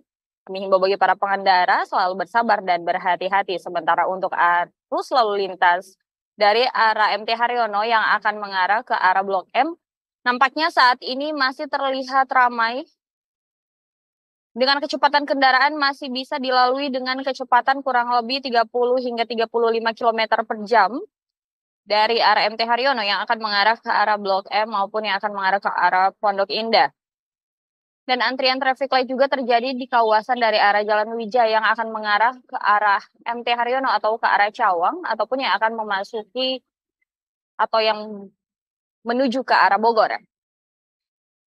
Dan di kawasan ini antisipasi banyaknya kendaraan yang parkir di sembarang tempat dan juga kami himbau bagi para pengendara untuk berhenti di belakang garis stop apabila lampu lalu lintas telah menyala berwarna merah agar dapat terjadi kelancaran di kawasan ini dan tidak mengganggu kendaraan-kendaraan lain yang akan melintas. Seperti terlihat langsung di belakang saya di mana saat ini banyaknya kendaraan yang berhenti bukan pada tempatnya ketika lampu merah di kawasan ini, namun sedikit menutupi bahu jalan sehingga kendaraan yang lain yang akan melintasi yang dari arah MT Haryono yang akan mengarah ke Blok M nampaknya terambil jalannya sehingga cukup mengganggu di kawasan ini. Namun di sini juga sudah terlihat adanya petugas kami yang sudah berdiri atau menjaga lalu lintas sehingga apabila terlihat atau terjadi kepadatan yang cukup signifikan akan langsung diatur oleh petugas kami di lapangan. Dan kami juga menghimbau bagi para pengendara yang berboncengan lebih dari 1 orang kendaraan roda 2. Tentunya aksi ini sangat berbahaya dan bisa menjadi penyebab kecelakaan. Dan pelanggaran ini pun bisa dikenakan sanksi paling lama 1 bulan serta denda maksimal sebesar Rp250.000. Dan bagi pengendara motor yang tidak menggunakan helm, tentunya ini juga bisa dikenakan sanksi paling lama 1 bulan serta denda maksimal Rp250.000. Tak henti-hentinya kami mengingatkan bagi para pemirsa atau pengendara, apabila Anda akan melintasi kawasan ini sudah memasuki jam sistem pemberlakuan ganjil genap di Ibu Kota Jakarta. Oleh karena itu, kendaraan-kendaraan yang berplat akhir ganjil yang dapat kami izinkan melintas sesuai sistem gage dan terjadi di pukul 4 sore hingga nanti berlaku di pukul 9 malam waktu Indonesia bagian Barat. Demikian Brigadir Ovelia melaporkan langsung dari Simpang Santa, Jakarta Selatan. Kita kembali ke Edo dan juga Mongga di studio. Salam presisi, silakan Edo Mongga. Gimana, ada gombal nggak? Bukan gombal, pantun ya? Nggak ada. Aduh, Tadi kan udah. Udah ya, aku nggak 2 kali. Kalau lagi too much nanti ya Brigadir Ovelia. Justru Enak gue kali lagi dia. nungguin Brigadir Ovelia ada balasan kali, balasan Nah pantun. iya, mau dong dipantunin sama Brigadir Ovel, nggak cuma Edo doang dong. Salah ya, caper saya. Nggak dulu ya. Nggak kata dulu. Brigadir Ovelia. Saya lagi capek nih Brigadir Ovel nih. Ayo semangat, sore-sore semangat. Ayo semangat. Brigadir Ovelia Lelah. masih dengerin kita nggak sih? Iya kayaknya. Please. Oh masih. Terima kasih Edo dan Mongga. Dah. Oke, dadah.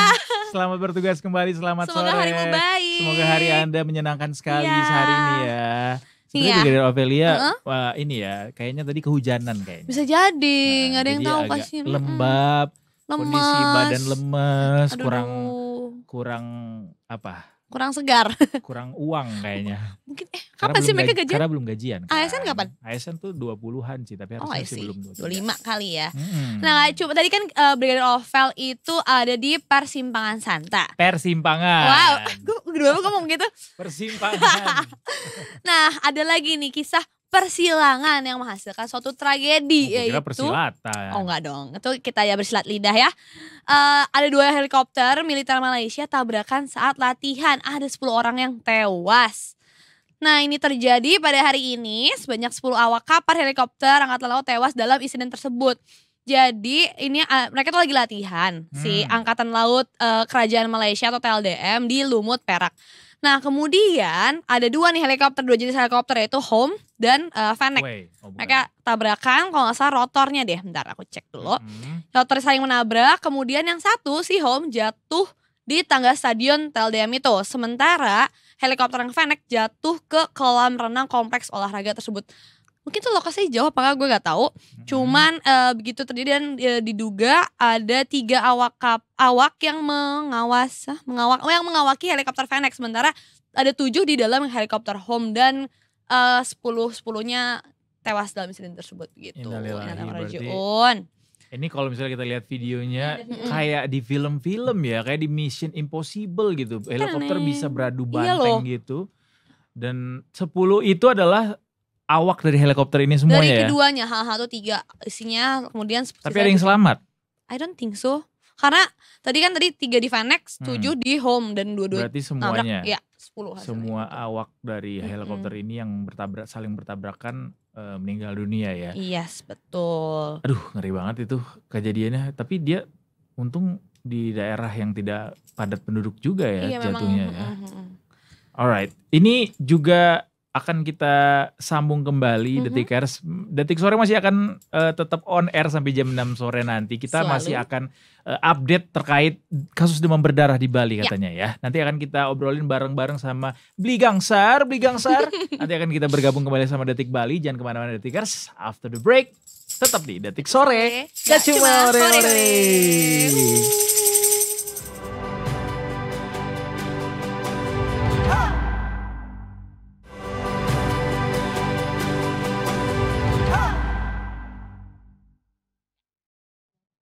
Kembali lagi di Detik Sore. Nggak cuma hore.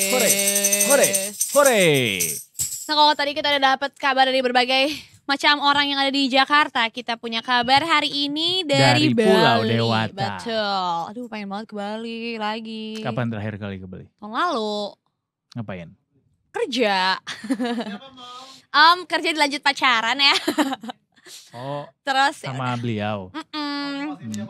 Betul, waktu Kapan masih terakhir chat sama beliau? Waduh, lebaran dong kan minol-minol. Oh iya. Enggak gitu. Siapa sih yang terhormat beliau ini? Mas Yansa. Enggak. Beliau ini adalah Gangsar Parikesit. Nah, oke. Kabiro dari Detik Bali yang akan cerita-cerita ke kita tentang apa yang saat ini lagi happening di Bali, yaitu tentang DBD ya. DBD. Demam berdarah. Nah, kita lihat bagaimana penanganannya. Oke, mari kita sapa Mas Gangsar. Selamat sore Mas Selamat sore Mas Gangsar. Gangsar. Keren Sore. banget Sumpah sih. keren banget. Edo dan Kayaknya kalau Mas misalnya Go. ada award untuk biro dengan Paling estetik display ya. landscape terbaik, kayaknya Yes. kita sematkan ke Detik Bali sih. Betul, ada swastika Kemarin- di belakangnya. Bener. Wow. Mana ini lagi senada sama Iya bajunya loh. lagi, keren banget sih. Detik Bali. Iya. Biar menggambarkan suasana kerja dari Bali. Oh baik, tuh kan iri deh. Sumpah Buka iri lowongan sih. nggak? Buka Sumpah lowongan iri nggak? sih. Aku mau digeser dong sana. Mas Gangsar katanya kasus DBD lagi Happening ya, makin spike parah. di Bali. Ya di Jakarta juga sih, sebelumnya juga di Jakarta kan memang lagi happening juga ya, lagi spike juga. Saya juga termasuk kemarin salah satunya yang hampir terjerat oleh DBD Ya. ini. Alhamdulillah tidak Karena jadi. tipes jadinya ya. Betul, dan kalau misalnya di Bali sendiri gimana kasusnya, trennya saat ini Mas Gangsar? Baik, jadi DBD ini hampir di seluruh daerah ya di Indonesia seperti itu. Kasusnya sudah mencapai ribuan.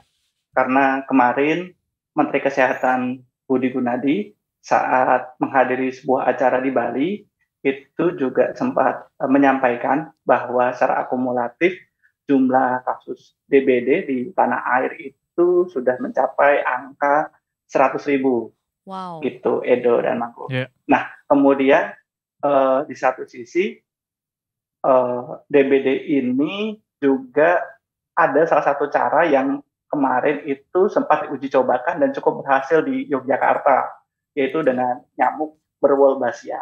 Ya. Nah, tapi balik lagi, di Bali itu kemarin sempat ada penolakan terkait teknologi nyamuk berwolbachia seperti itu.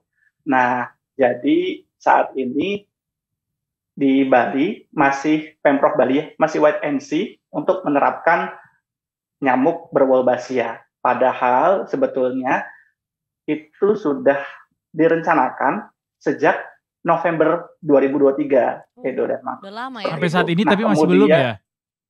Betul, masih wait and see karena balik lagi ini ada sebagian yang kontra dengan penerapan teknologi nyamuk berwolbachia. Apa seperti sih itu. pertimbangannya kenapa Namun- kontra? Heeh.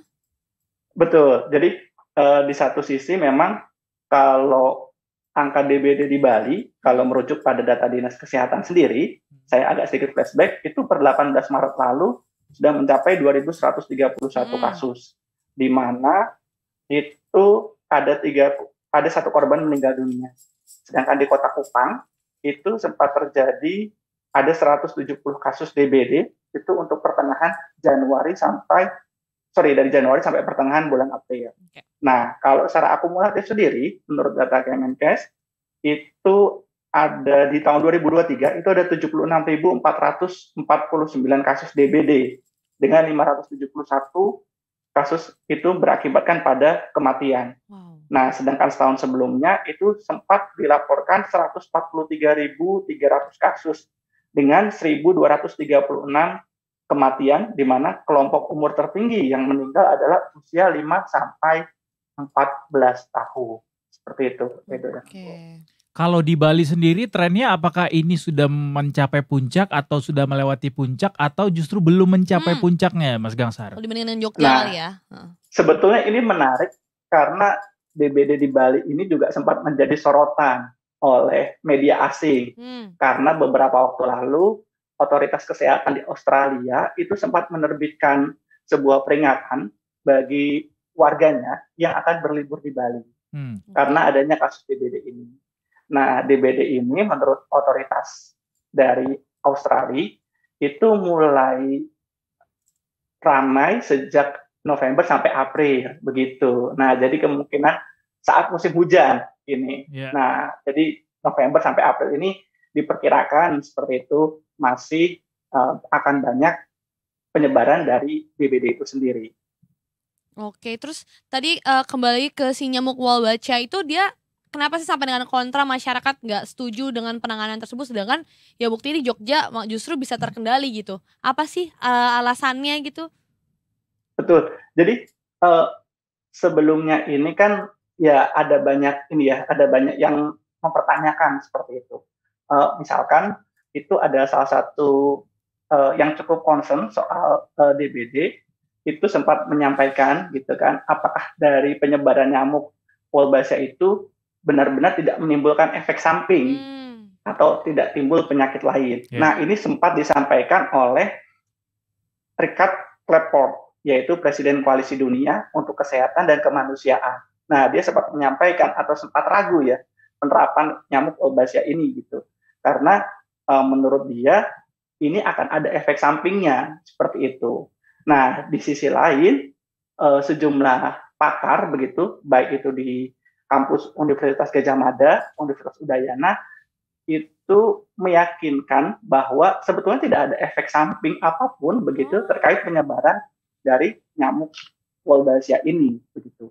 Karena sebetulnya nyamuk Wolbachia ini dia itu bisa menekan laju demam berdarah karena ada bakteri alami Wolbachia yang biasanya ada di sekitar 60% serangga itu disuntikkan ke dalam nyamuk Aedes aegypti. Betul. Nah, nanti ketika nyamuk Aedes aegypti ini bertelur dan menetas seperti itu, nah dia udah tidak bisa menyebarkan virus DBD lagi. Oh gitu. Gitu. Jadi lambat laun populasi nyamuk Aedes aegypti yang tidak berwolbachia ini kan tentu akan digantikan oleh nyamuk Aedes aegypti yang berwolbachia, sehingga ketika nanti nyamuk ini menggigit gitu kan, dia sudah tidak bisa menularkan DBD. Nah, sebetulnya ketika di bulan November itu di Bali itu ada 2 daerah yang akan dijadikan salah satu pilot project ya untuk penyebaran nyamuk Wolbachia ya. Selain sebelumnya itu di Yogyakarta, itu ada di Denpasar sama di Buleleng. Nah, jadi salah satu lembaga swadaya yang saat itu akan menyebarkan nyamuk Wolbachia itu adalah Save the Children. Nah, itu padahal sudah menyiapkan itu jutaan telur nyamuk yang nanti kemudian akan disebar di rumah-rumah penduduk di daerah Denpasar dan Buleleng seperti itu. Namun karena tingginya penolakan begitu, akhirnya Pemda juga menahan diri seperti itu, sehingga akhirnya penerapan uji coba nyamuk Wolbachia itu ditunda untuk diterapkan di Buleleng ataupun di Denpasar. Nah, padahal saat itu dari Save the Children itu, Erwin Simangunsong itu Chief of Partnership Strategic Program dan Operasi itu sempat meyakinkan bahwa sebetulnya tidak ada efek apa-apa dari penyebaran nyamuk Wolbachia atau jutaan telur nyamuk Wolbachia itu. Jadi nanti telur itu akan dibagi secara berkala selama 10 sampai 20 pekan di sejumlah daerah, di sejumlah titik di Denpasar dan Buleleng gitu. Tapi karena tingginya kontroversi kemudian ditunda penerapannya gitu. Bahkan Pemkot Denpasar, Wali Kota Denpasar Jaya Negara itu sampai menyampaikan gitu, kalau nanti yang menyebarkan atau melakukan uji coba adalah Kemenkes, kita oke gitu. Dan saat itu juga beberapa pejabat daerah gitu seperti di Buleleng saat itu belum ada bupati definitif juga minta untuk ditunda, sehingga akhirnya di November lalu PJ Gubernur Bali dan Sekretaris Daerah Bali juga memutuskan untuk menunda penyebaran nyamuk Wolbachia di 2 tempat tersebut.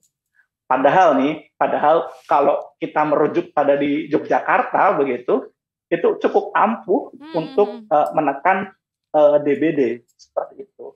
Bahkan turunnya jumlah penderita DBD itu salah satunya adalah berkat nyamuk Wolbachia ya di Kota Yogyakarta. Seperti itu. Bahkan itu dampaknya tidak hanya sekedar bahwa masyarakat atau pasien berkurang gitu, tapi mulai dana dari pengobatan yang tentu harus dibayarkan oleh BPJS itu juga berkurang. Kemudian fogging yang awalnya itu kan kita harus rutin fogging tuh di asap gitu. Nah, itu juga cukup berkurang drastis gitu kan. Nah, dari angka itulah kemudian peneliti di UGM menyebut bahwa ini sebenarnya bisa menghemat banyak anggaran daerah maupun anggaran negara gitu kalau misalkan Wolbachia ini bisa diterapkan. Karena memang Menkes kemarin sempat mencontohkan saat berada di Bali, salah satu yang cukup mau melakukan itu adalah Brasil, sehingga di sana peredaran ataupun pengendalian DBD-nya cukup ampuh ya menggunakan Wolbachia seperti itu. Apa ada indikasi Mas Gangsar bahwa di masyarakat mungkin pernah ada pengalaman trauma mungkin terhadap keterlibatan nama dari Wolbachia ini? Atau memang murni karena literasi masyarakat saja atau sosialisasi yang kurang gitu ke masyarakat sehingga terjadi penolakan. Karena kalau misalnya bicara secara saintifik begitu, ya memang ini terbukti begitu di beberapa negara ampuh untuk bisa mengendalikan. Bahkan di Jogja aja deh yang deket ampuh, tapi kok bisa sampai dengan muncul kontra yang cukup besar itu gak sih? Gimana Mas Gangsar? Jadi sebagian peneliti menganggap bahwa sosialisasinya kurang gitu.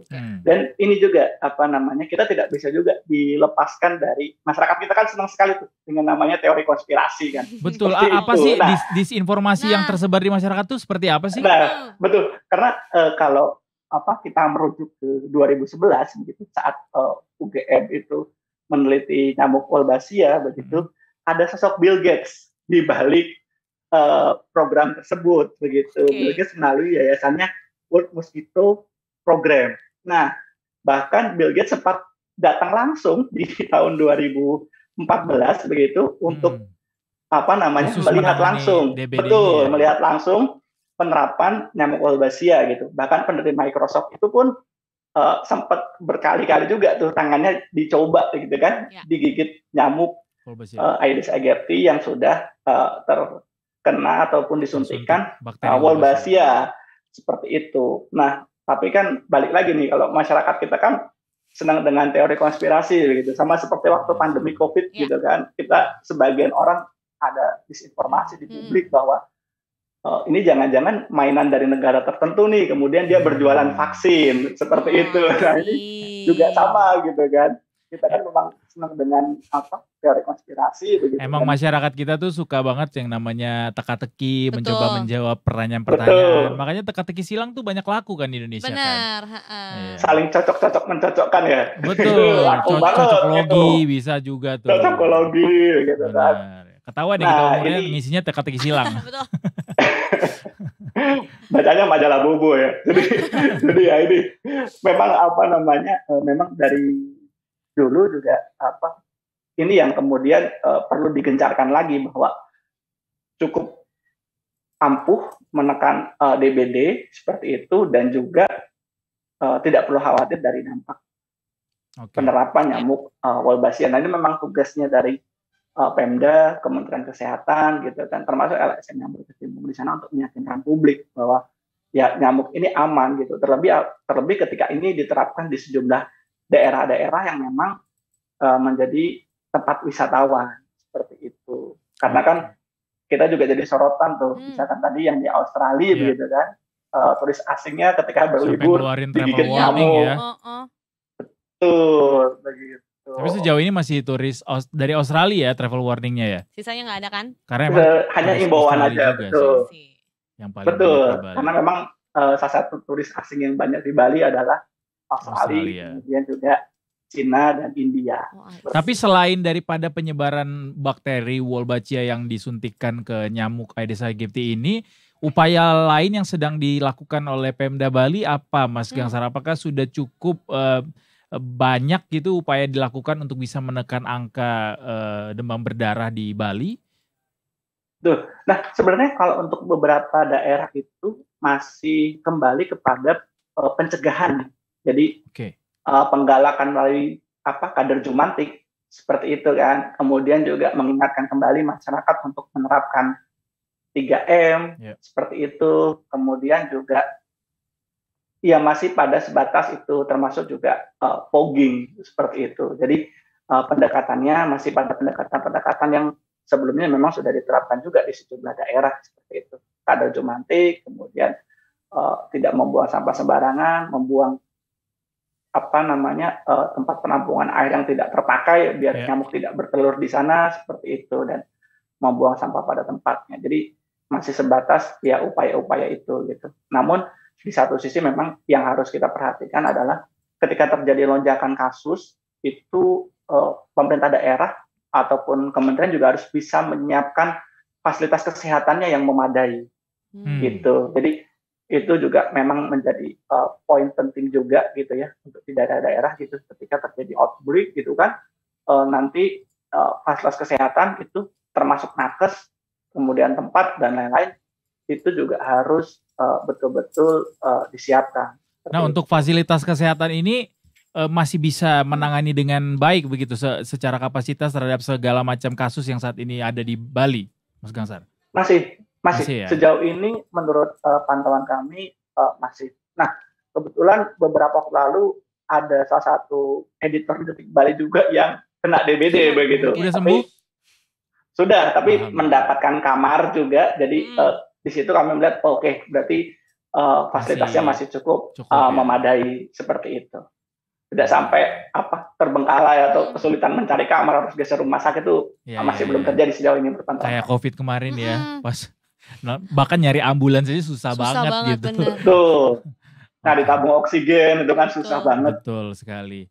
Ya kalau misalnya kita masih menunggu sambil dilakukan pencegahan mulai dari fogging dan segala macam, sambil menunggu momen yang benar-benar tepat dan pas gitu dan diterima masyarakat si penyebaran nyamuk Wolbachia ini, mungkin bisa dengan pakai lengan panjang kali ya kemana-mana ya. Bisa, benar, boleh. Ya, pakai apa tuh namanya? Manset ini nggak? Nembus nggak kalau misalnya gigitan nyamuk? Tapi kalau tipis tembus ya harusnya. Nembus ya. Tapi jangan pakai baju hitam.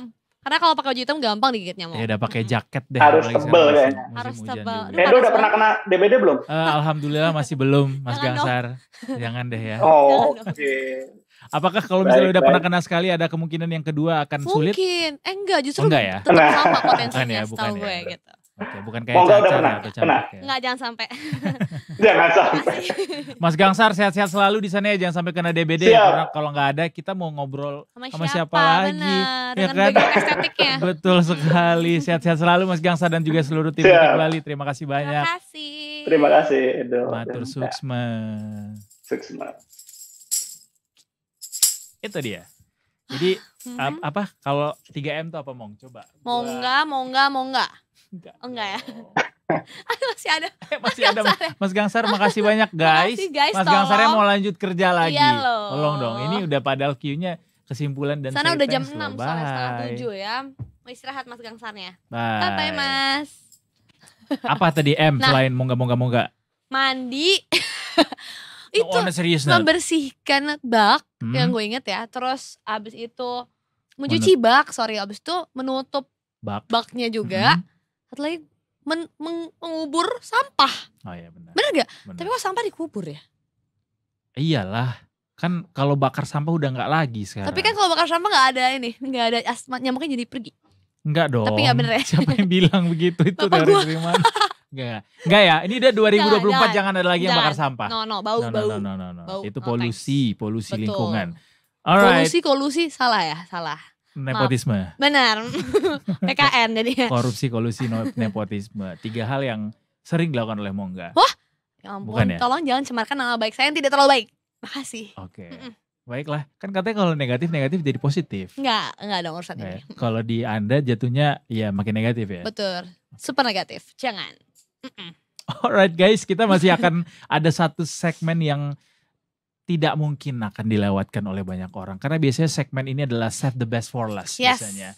Akan ada dengan topik yang sangat menarik. Ya? Betul, kita masih akan ngomong soal sidang hasil putusan MK, gugatan Pilpres di Mahkamah Konstitusi. Kita akan kulik dari sudut pandang lainnya barengan sama Detik X nanti. Kita akan hadir bersama-sama di segmen Sunset Talk. Yang mana-mana Detikers, kita kembali lagi setelah yang satu ini tetap di Detik Sore. Gak cuma hore-hore.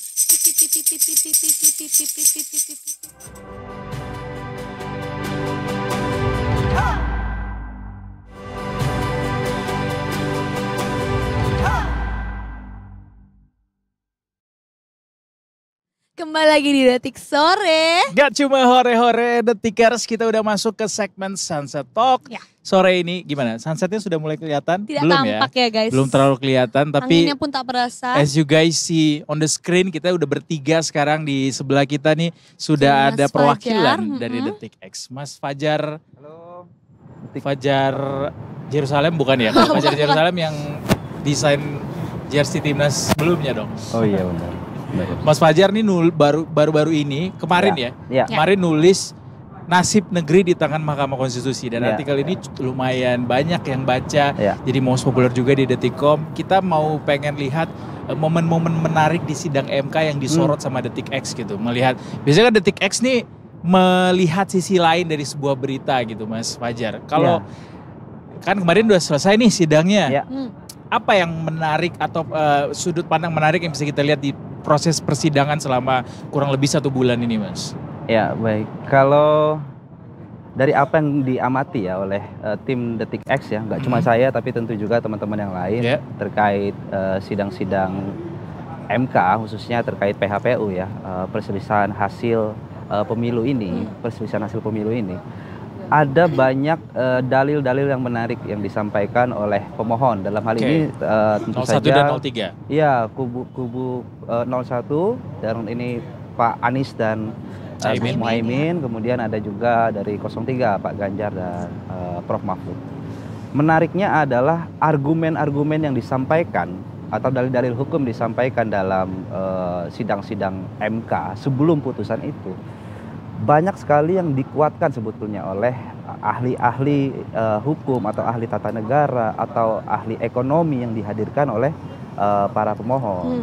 Contoh misal saja kalau kita mau berbicara soal bansos, dalam gugatan atau petitumnya dari kedua kubu ini adalah salah satunya membahas bansos. Titik tekannya adalah bansos.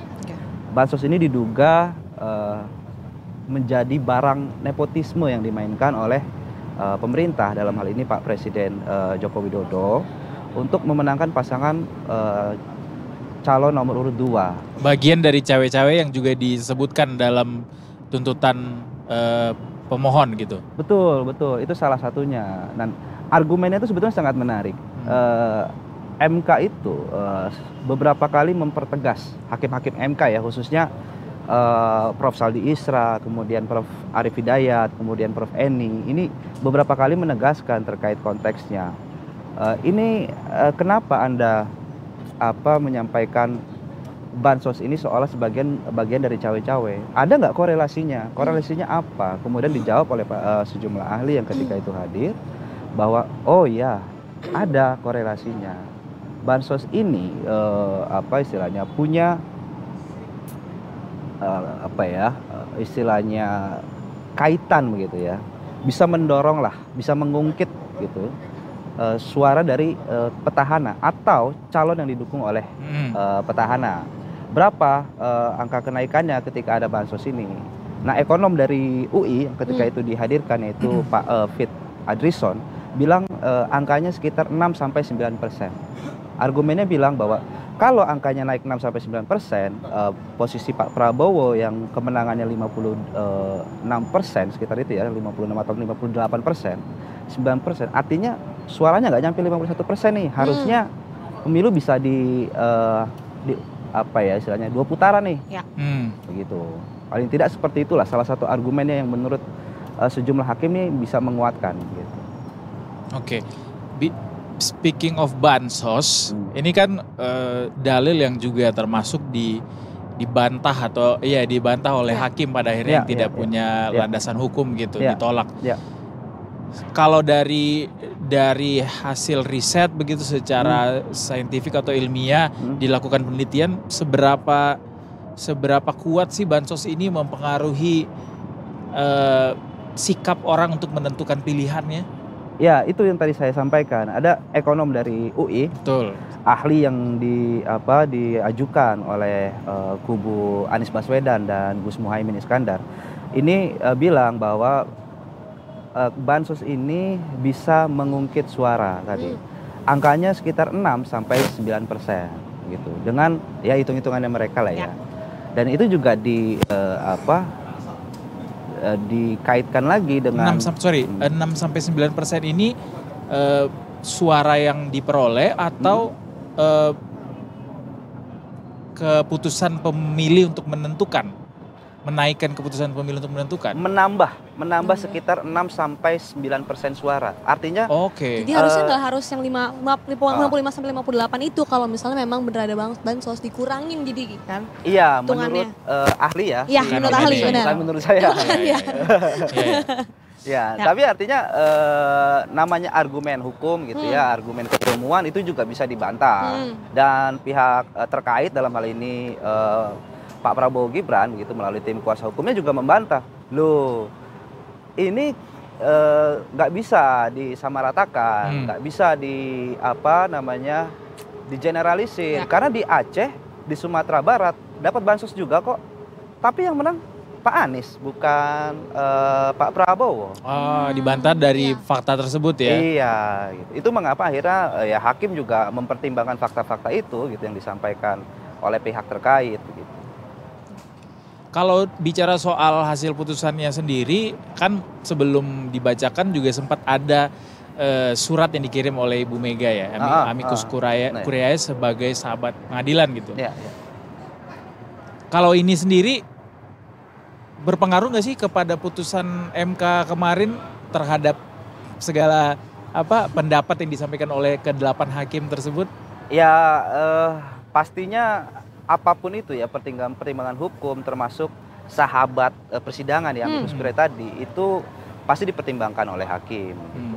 Apapun itu ya bentuknya. Kalau Amicus Curiae kan hanya menyampaikan surat, pendapat, pernyataan bahwa ini ada dukungan dari kami sebagai sahabat persidangan begitu untuk supaya MK bisa melihat secara jernih apa yang terjadi di dalam kontestasi Pilpres tahun 2024 ini gitu. Dan itu tentu menjadi pertimbangan dan dalam sidang MK itu juga disampaikan oleh sejumlah hakim begitu bahwa ada pandangan bahwa demokrasi kita tidak boleh atau sengketa Pilpres tidak boleh hanya melihat dari sisi kuantitas tapi juga melihat dari sisi kualitas. Itu juga disampaikan oleh hakim sebagai argumen hukum dalam salah satu dissenting opinion yang disampaikan oleh Prof. Saldi misalnya. Nggak boleh MK hanya menerjemahkan sengketa Pilpres ini dengan masalah kuantitatifnya saja, masalah hasilnya saja, tapi masalah kualitatifnya juga dong gitu. Karena pemilu itu konsepnya adalah jujur, adil, bebas, jujur dan adil gitu. Bebas, jujur dan adil ini tidak bisa diukur hanya kalau kita melihat angka saja gitu atau hasil dari proses penghitungan suara itu. Oke. Kalau misalnya kita lihat apa yang terjadi kemarin, kan ada 3 hakim ya yang menyampaikan dissenting opinion gitu. Mungkin Detik X juga menyoroti mungkin ada melakukan perbandingan dengan sidang di MK di periode sebelumnya di 2019. Ada perbedaankah yang dilihat? Ya. Ini bukan kata saya ya, tapi kata Prof. Mahfud MD. Prof. Mahfud MD bilang bahwa sepanjang sejarah PHPU, baik itu dari 2004 sampai 2024 sekarang, baru kali ini ada dissenting opinion. Baru kali ini ada perbedaan pendapat dari hakim dan jumlahnya 3. Ini jumlah yang hitungannya lumayan banyak lah ya untuk sidang MK karena hakim yang kemarin menyidangkan kan hanya 8. Apalagi hakimnya 8. Kalau misalnya 1 ini kalau deadlock kayak gitu. Iya. Ya, sebenarnya kalau Pak Suhartoyonya ada di kubu dissenting mungkin bisa menerima dari gugatan atau petitum dari pemohon, tapi sayangnya Pak Suhartoyo berada di posisi yang menolak permohonan dari pemohon. Dan selama proses persidangan dalam waktu kurun 1 bulan itu, mungkin Detik X juga bisa kasih insight gitu, apa sih pelajaran yang demokrasi yang bisa kita ambil gitu dari proses persidangan selama 1 bulan itu di MK karena dengan berbagai macam dalil yang disampaikan, kemudian pertimbangan hakim juga balasan dari si termohon gitu. Dan sampai hari ini sudah dilakukan putusan, apa pelajaran yang kira-kira demokrasi dari kita bisa petik? Kalau saya sebagai jurnalis gitu yang biasa terjun di lapangan dan bukan kuliah saya bukan basic bukan basic hukum, melainkan ekonomi. Ketika saya mengikuti persidangan itu, saya kayak kuliah lagi sebetulnya, kayak kuliah hukum nih. Jangan-jangan nih kuliah hukum mungkin udah tingkatannya apa? Udah S2 kali ya? S2 atau S3 kan? Iya. Karena kita jarang sekali melihat apa profesor-profesor hukum begitu, ahli-ahli duduk dalam satu forum, kemudian saling apa ya, beradu ide atau gagasan. Adu teori gitu.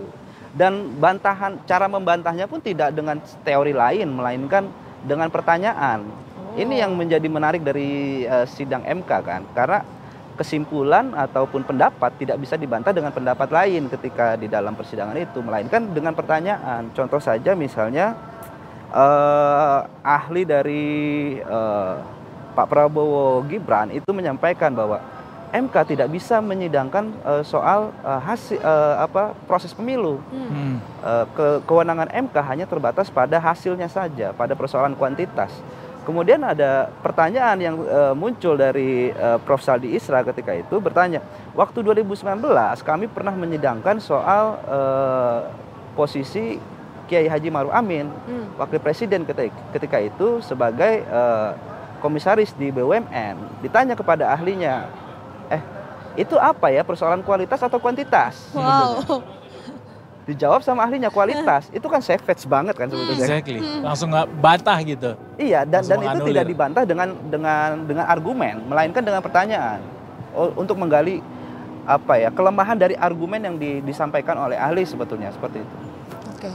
Nah, seberapa besar sih pengaruh dari argumen-argumen tadi nih terhadap proses pemutusan sengketa pemilu gitu yang diajukan oleh tim hukum Anies Mohaimin dan Ganjar Mahfud gitu, kira-kira Mas? Ya, argumen-argumen itu jelas terlihat di dalam hasil putusan ya, pertimbangan sebetulnya. Karena putusan MK itu tidak bisa lepas dari pertimbangan-pertimbangannya. Nah, pertimbangan-pertimbangan itu adalah proses dari apa istilahnya, merangkum ya, intisari dari argumen-argumen dari kuasa hukum, dari saksi, dari ahli begitu. Kemudian juga dilengkapi dengan bukti-bukti. Nah, banyak sekali argumen-argumen yang menarik juga di dalam pertimbangan itu yang akhirnya membuat kita belajar gitu ya, bahwa banyak nih sebetulnya hal-hal yang bukan berarti dalam proses pemilu itu tidak terbukti ya, kecurangan yang diargumenkan atau dimohonkan oleh pemohon, dalam hal ini Pak Anies dan Ganjar begitu. Itu bukan tidak terbukti gitu. Karena argumennya, bukti-buktinya ada sebetulnya. Tapi kewenangan MK terbatas nih, nggak bisa untuk diproses semuanya gitu. Contohnya saja misalnya soal kecurangan TSM misalnya. Ya, terus. MK dalam argumennya bilang TSM ini kami tidak bisa adili karena waktu kami terbatas, cuma 14 hari ya. Bahasa sederhananya seperti itu. Ini harusnya diproses melalui Bawaslu gitu.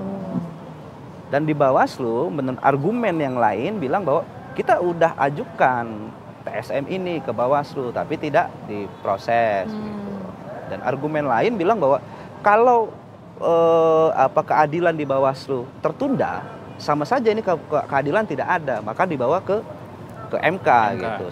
Dan kemudian MK memutuskan bahwa loh, ini sudah dilaporkan ke Bawaslu dan disitulah akhirnya gitu. MK tidak bisa nih, waktunya tidak punya begitu. Oke. Satu hal lainnya yang menarik ketika persidangan berlangsung adalah ketika para menteri dipanggil untuk bersaksi begitu ya. Dan hanya bisa berkomunikasi langsung dengan hakim gitu. Dan ketika kita dengar kesaksian para menteri ini tidak terjawab tuduhan-tuduhan yang disampaikan pemohon begitu. Kita bisa bilang begitu. Apakah ini juga menjadi salah satu faktor yang pada akhirnya mendorong hakim bahwa dalil-dalil yang disampaikan oleh para pemohon ini tidak bisa dibuktikan kebenarannya gitu? Ya, sebetulnya menteri dalam posisi sidang MK kemarin itu bukan untuk membuktikan atau tidak membuktikan kecurangan ya. Artinya menteri di situ tugasnya hanya untuk memberikan keterangan begitu.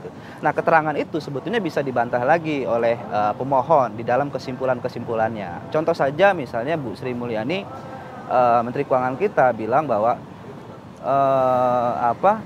bansos itu angkanya naik di tahun 2024 Januari ini. Kan Januari kita sudah mencairkan sekitar 12 triliun ya. dibandingkan 2023 yang hanya 3 triliun. Artinya angka yang cukup besar dicairkan di awal tahun. Betul. Naik sebesar 4 kali lipat, sekitar 4 kali lipat naiknya. Bu Sri Mulyani menyampaikan bahwa 2023 datanya belum siap. Awal Januari 2003 datanya belum siap. 2024 datanya sudah siap. Akhirnya dicarikanlah 12 triliun tadi. Tapi di dalam kesimpulan pemohon, termasuk kesimpulan dari tim hukum nasional Amin dan TPN Ganjar Mahfud, itu disampaikan, loh 2022 ini juga 3 triliun loh. Jadi tidak ada ini membantah sebetulnya argumen dari Bu Sri Mulyani bahwa karena 2003 kita ada perbaikan data sehingga kita tidak bisa mencarikan secara seluruhnya.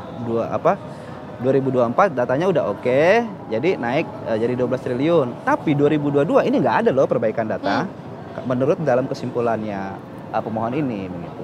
Jadi argumen apapun sebetulnya bisa ada argumen lain nih yang saling bantah membantah lah begitu. Aduh, argumen yang ya seperti tadi disampaikan oleh Mas Fajar, kita seperti belajar di masa perkuliahan ya, mendengar penjelasan dari para hakim tuh kayak berapa SKS kali itu dengerin. Itu sepanjang hari, setiap hari. Mungkin bisa langsung kalau kita ikut sidangnya dari awal. Kita bikin skripsi kali ya, langsung skripsi kali itu ya. Bisa langsung sarjana atau mungkin doktor mungkin yang dapat. Dan satu hal yang menarik menurut saya dari sidang itu adalah sebagai jurnalis, cara para hakim, para kuasa hukum menyampaikan atau istilahnya menjebak argumen-argumen dari para ahli, para saksi ini bisa dipakai buat jurnalistik gitu.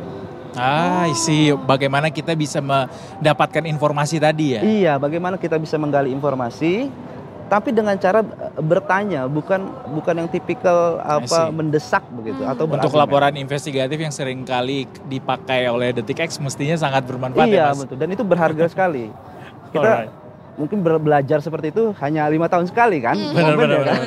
Tapi Mas Fajar sendiri setiap hari kah ketika persidangan datang ke MK untuk menonton? Iya, kalau saya pribadi tidak selalu datang. Beberapa kali datang dan sebagiannya memantau melalui YouTube. Online ya. Ya, kalaupun tidak sempat waktunya untuk untuk melihat YouTube, biasanya saya akan download risalah dari sidangnya itu sendiri. Ya, saya mau nanya tadi kalau misalnya pas lagi datang gitu, ada nggak kejadian-kejadian menarik yang tertangkap mata gitu yang mungkin bisa di-share juga ke Detikers?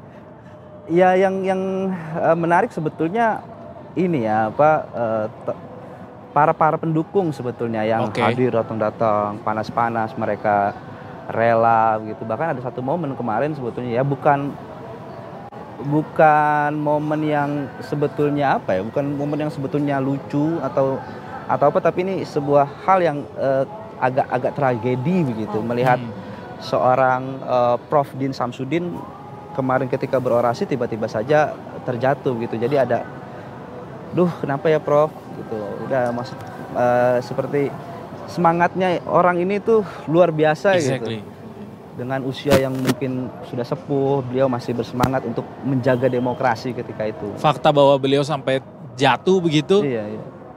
Berarti pengorbanannya nggak bisa dilihat dari ya beyond lah gitu ya, sampai mau rela datang ke lokasi langsung gitu untuk menyampaikan orasinya. Iya, betul. Artinya ya masih banyak lah masyarakat Indonesia begitu yang peduli terhadap demokrasi di Indonesia gitu. Karena proses PHPU itu sendiri kan selalu berkaitan dengan demokrasi. Pilpres itu berkaitan dengan demokrasi. Bagaimana demokrasi kita itu dibentuk, politik kita itu dibentuk, negara ini dibentuk, ekonomi itu dibentuk melalui proses pemilu gitu. Nah, kemarin adalah sidang MK itu menjadi titik tumpu bagaimana orang bisa melihat demokrasi kita ini gitu. Itu yang selalu disampaikan oleh banyak aktivis, oleh banyak narasumber yang juga kami wawancarai bahwa sidang MK, putusan MK ini bagian dari bagaimana Indonesia ke depan melihat demokrasi kali itu. Jadi demokrasi Indonesia udah bagus belum, Mas? Wow, takut. To close this interview, that's our final question. Karena kan ya seperti judulnya Detik X sendiri, yaitu nasib negeri di tangan Mahkamah Konstitusi. Konstitusi kan adalah puncak daripada keputusan dari negeri ini untuk diambil gitu. Iya. Tapi artinya bahwa apapun yang diputuskan oleh MK itu kan final dan mengikat ya. Itu yang perlu kita terima. Bagaimana persoalannya bukan bagaimana kita mengukur seberapa baik demokrasi kita, tapi seberapa bisa kita menerima demokrasi itu sendiri. Demokrasi adalah bagian dari kesepakatan kan, bahwa ketika MK berbicara, undang-undang berbicara bahwa keputusan MK final dan mengikat, artinya itu yang harus kita patuhi, dan itu juga yang dilakukan oleh calon presiden dan calon wakil presiden yang sekarang ini. Pak Anies juga sudah menyampaikan bahwa kita harus menerima, Gus Muhaimin juga bilang begitu, Prof Mahfud dan Pak Ganjar juga bilang seperti itu. Itu artinya di mana posisi kita sebetulnya. Kita bukan berbicara bahwa seberapa baik demokrasi kita, bukan, tapi di mana posisi kita terhadap demokrasi itu, paling tidak seperti itu. Jawaban tadi membuktikan bahwa Mas Fajar belajar banyak ya dari sidang kemarin ya. Itu jawaban yang diplomatis. Bagaimana menjawab secara demokratis, diplomatis, dan normatif, yang layak untuk disiarkan. Oke, terima kasih banyak Mas Fajar. Sharingnya abis ini apalagi yang kira-kira mau akan disorot sama Detik X dari Mas Fajar sendiri? Minggu depan akan ada yang cukup menarik sebetulnya. Kami garap investigasi. Tapi investigasinya belum bisa saya sampaikan sekarang. Pokoknya tungguin aja di Detik X ya. Iya, terkait korupsi lah ya. Korupsi akan tayang segera di Detik X pastinya. Pantengin terus. Terima kasih Mas Fajar sekali lagi. Terima kasih sama-sama. Terima kasih juga buat Detikers. Ada berapa puluh ribu guys yang nonton sore ini? Banyak ya, pokoknya puluhan ribu lah jumlahnya. Terima kasih untuk selalu hadir setia menemani kita dari jam 3:30 sampai jam 6 sore ini. Besok kita akan hadir kembali dalam format serupa di jam yang sama. Tentunya cuma di detik.com. Jangan lupa follow semua sosial media kita ya. Facebook, Twitter, Betul. X ya, apalagi? Silakan. Instagram, saya tidak berguna. Terus apa lagi? YouTube, Instagram, Facebook, X. TikTok jangan lupa. Masih ada nggak? Ya? Pep. Oh, Pep. Udah bangkrut ya. Setelah dibeli sama Bakri juga udah kelar itu media sosial. Nggak ada kalau Pep nggak ada. 17.000 penonton ya hari ini ya. Ya, terima kasih buat 17.000 penonton. Besok kita hadir lagi ya, terus saksikan kita tentunya di Detik Sore jam 3:30 sampai jam 6 sore. Yang mana-mana tetap terus di Detik Sore. Gak cuma hore. Belum kita ajak Mas Fajar, jangan cuma hore.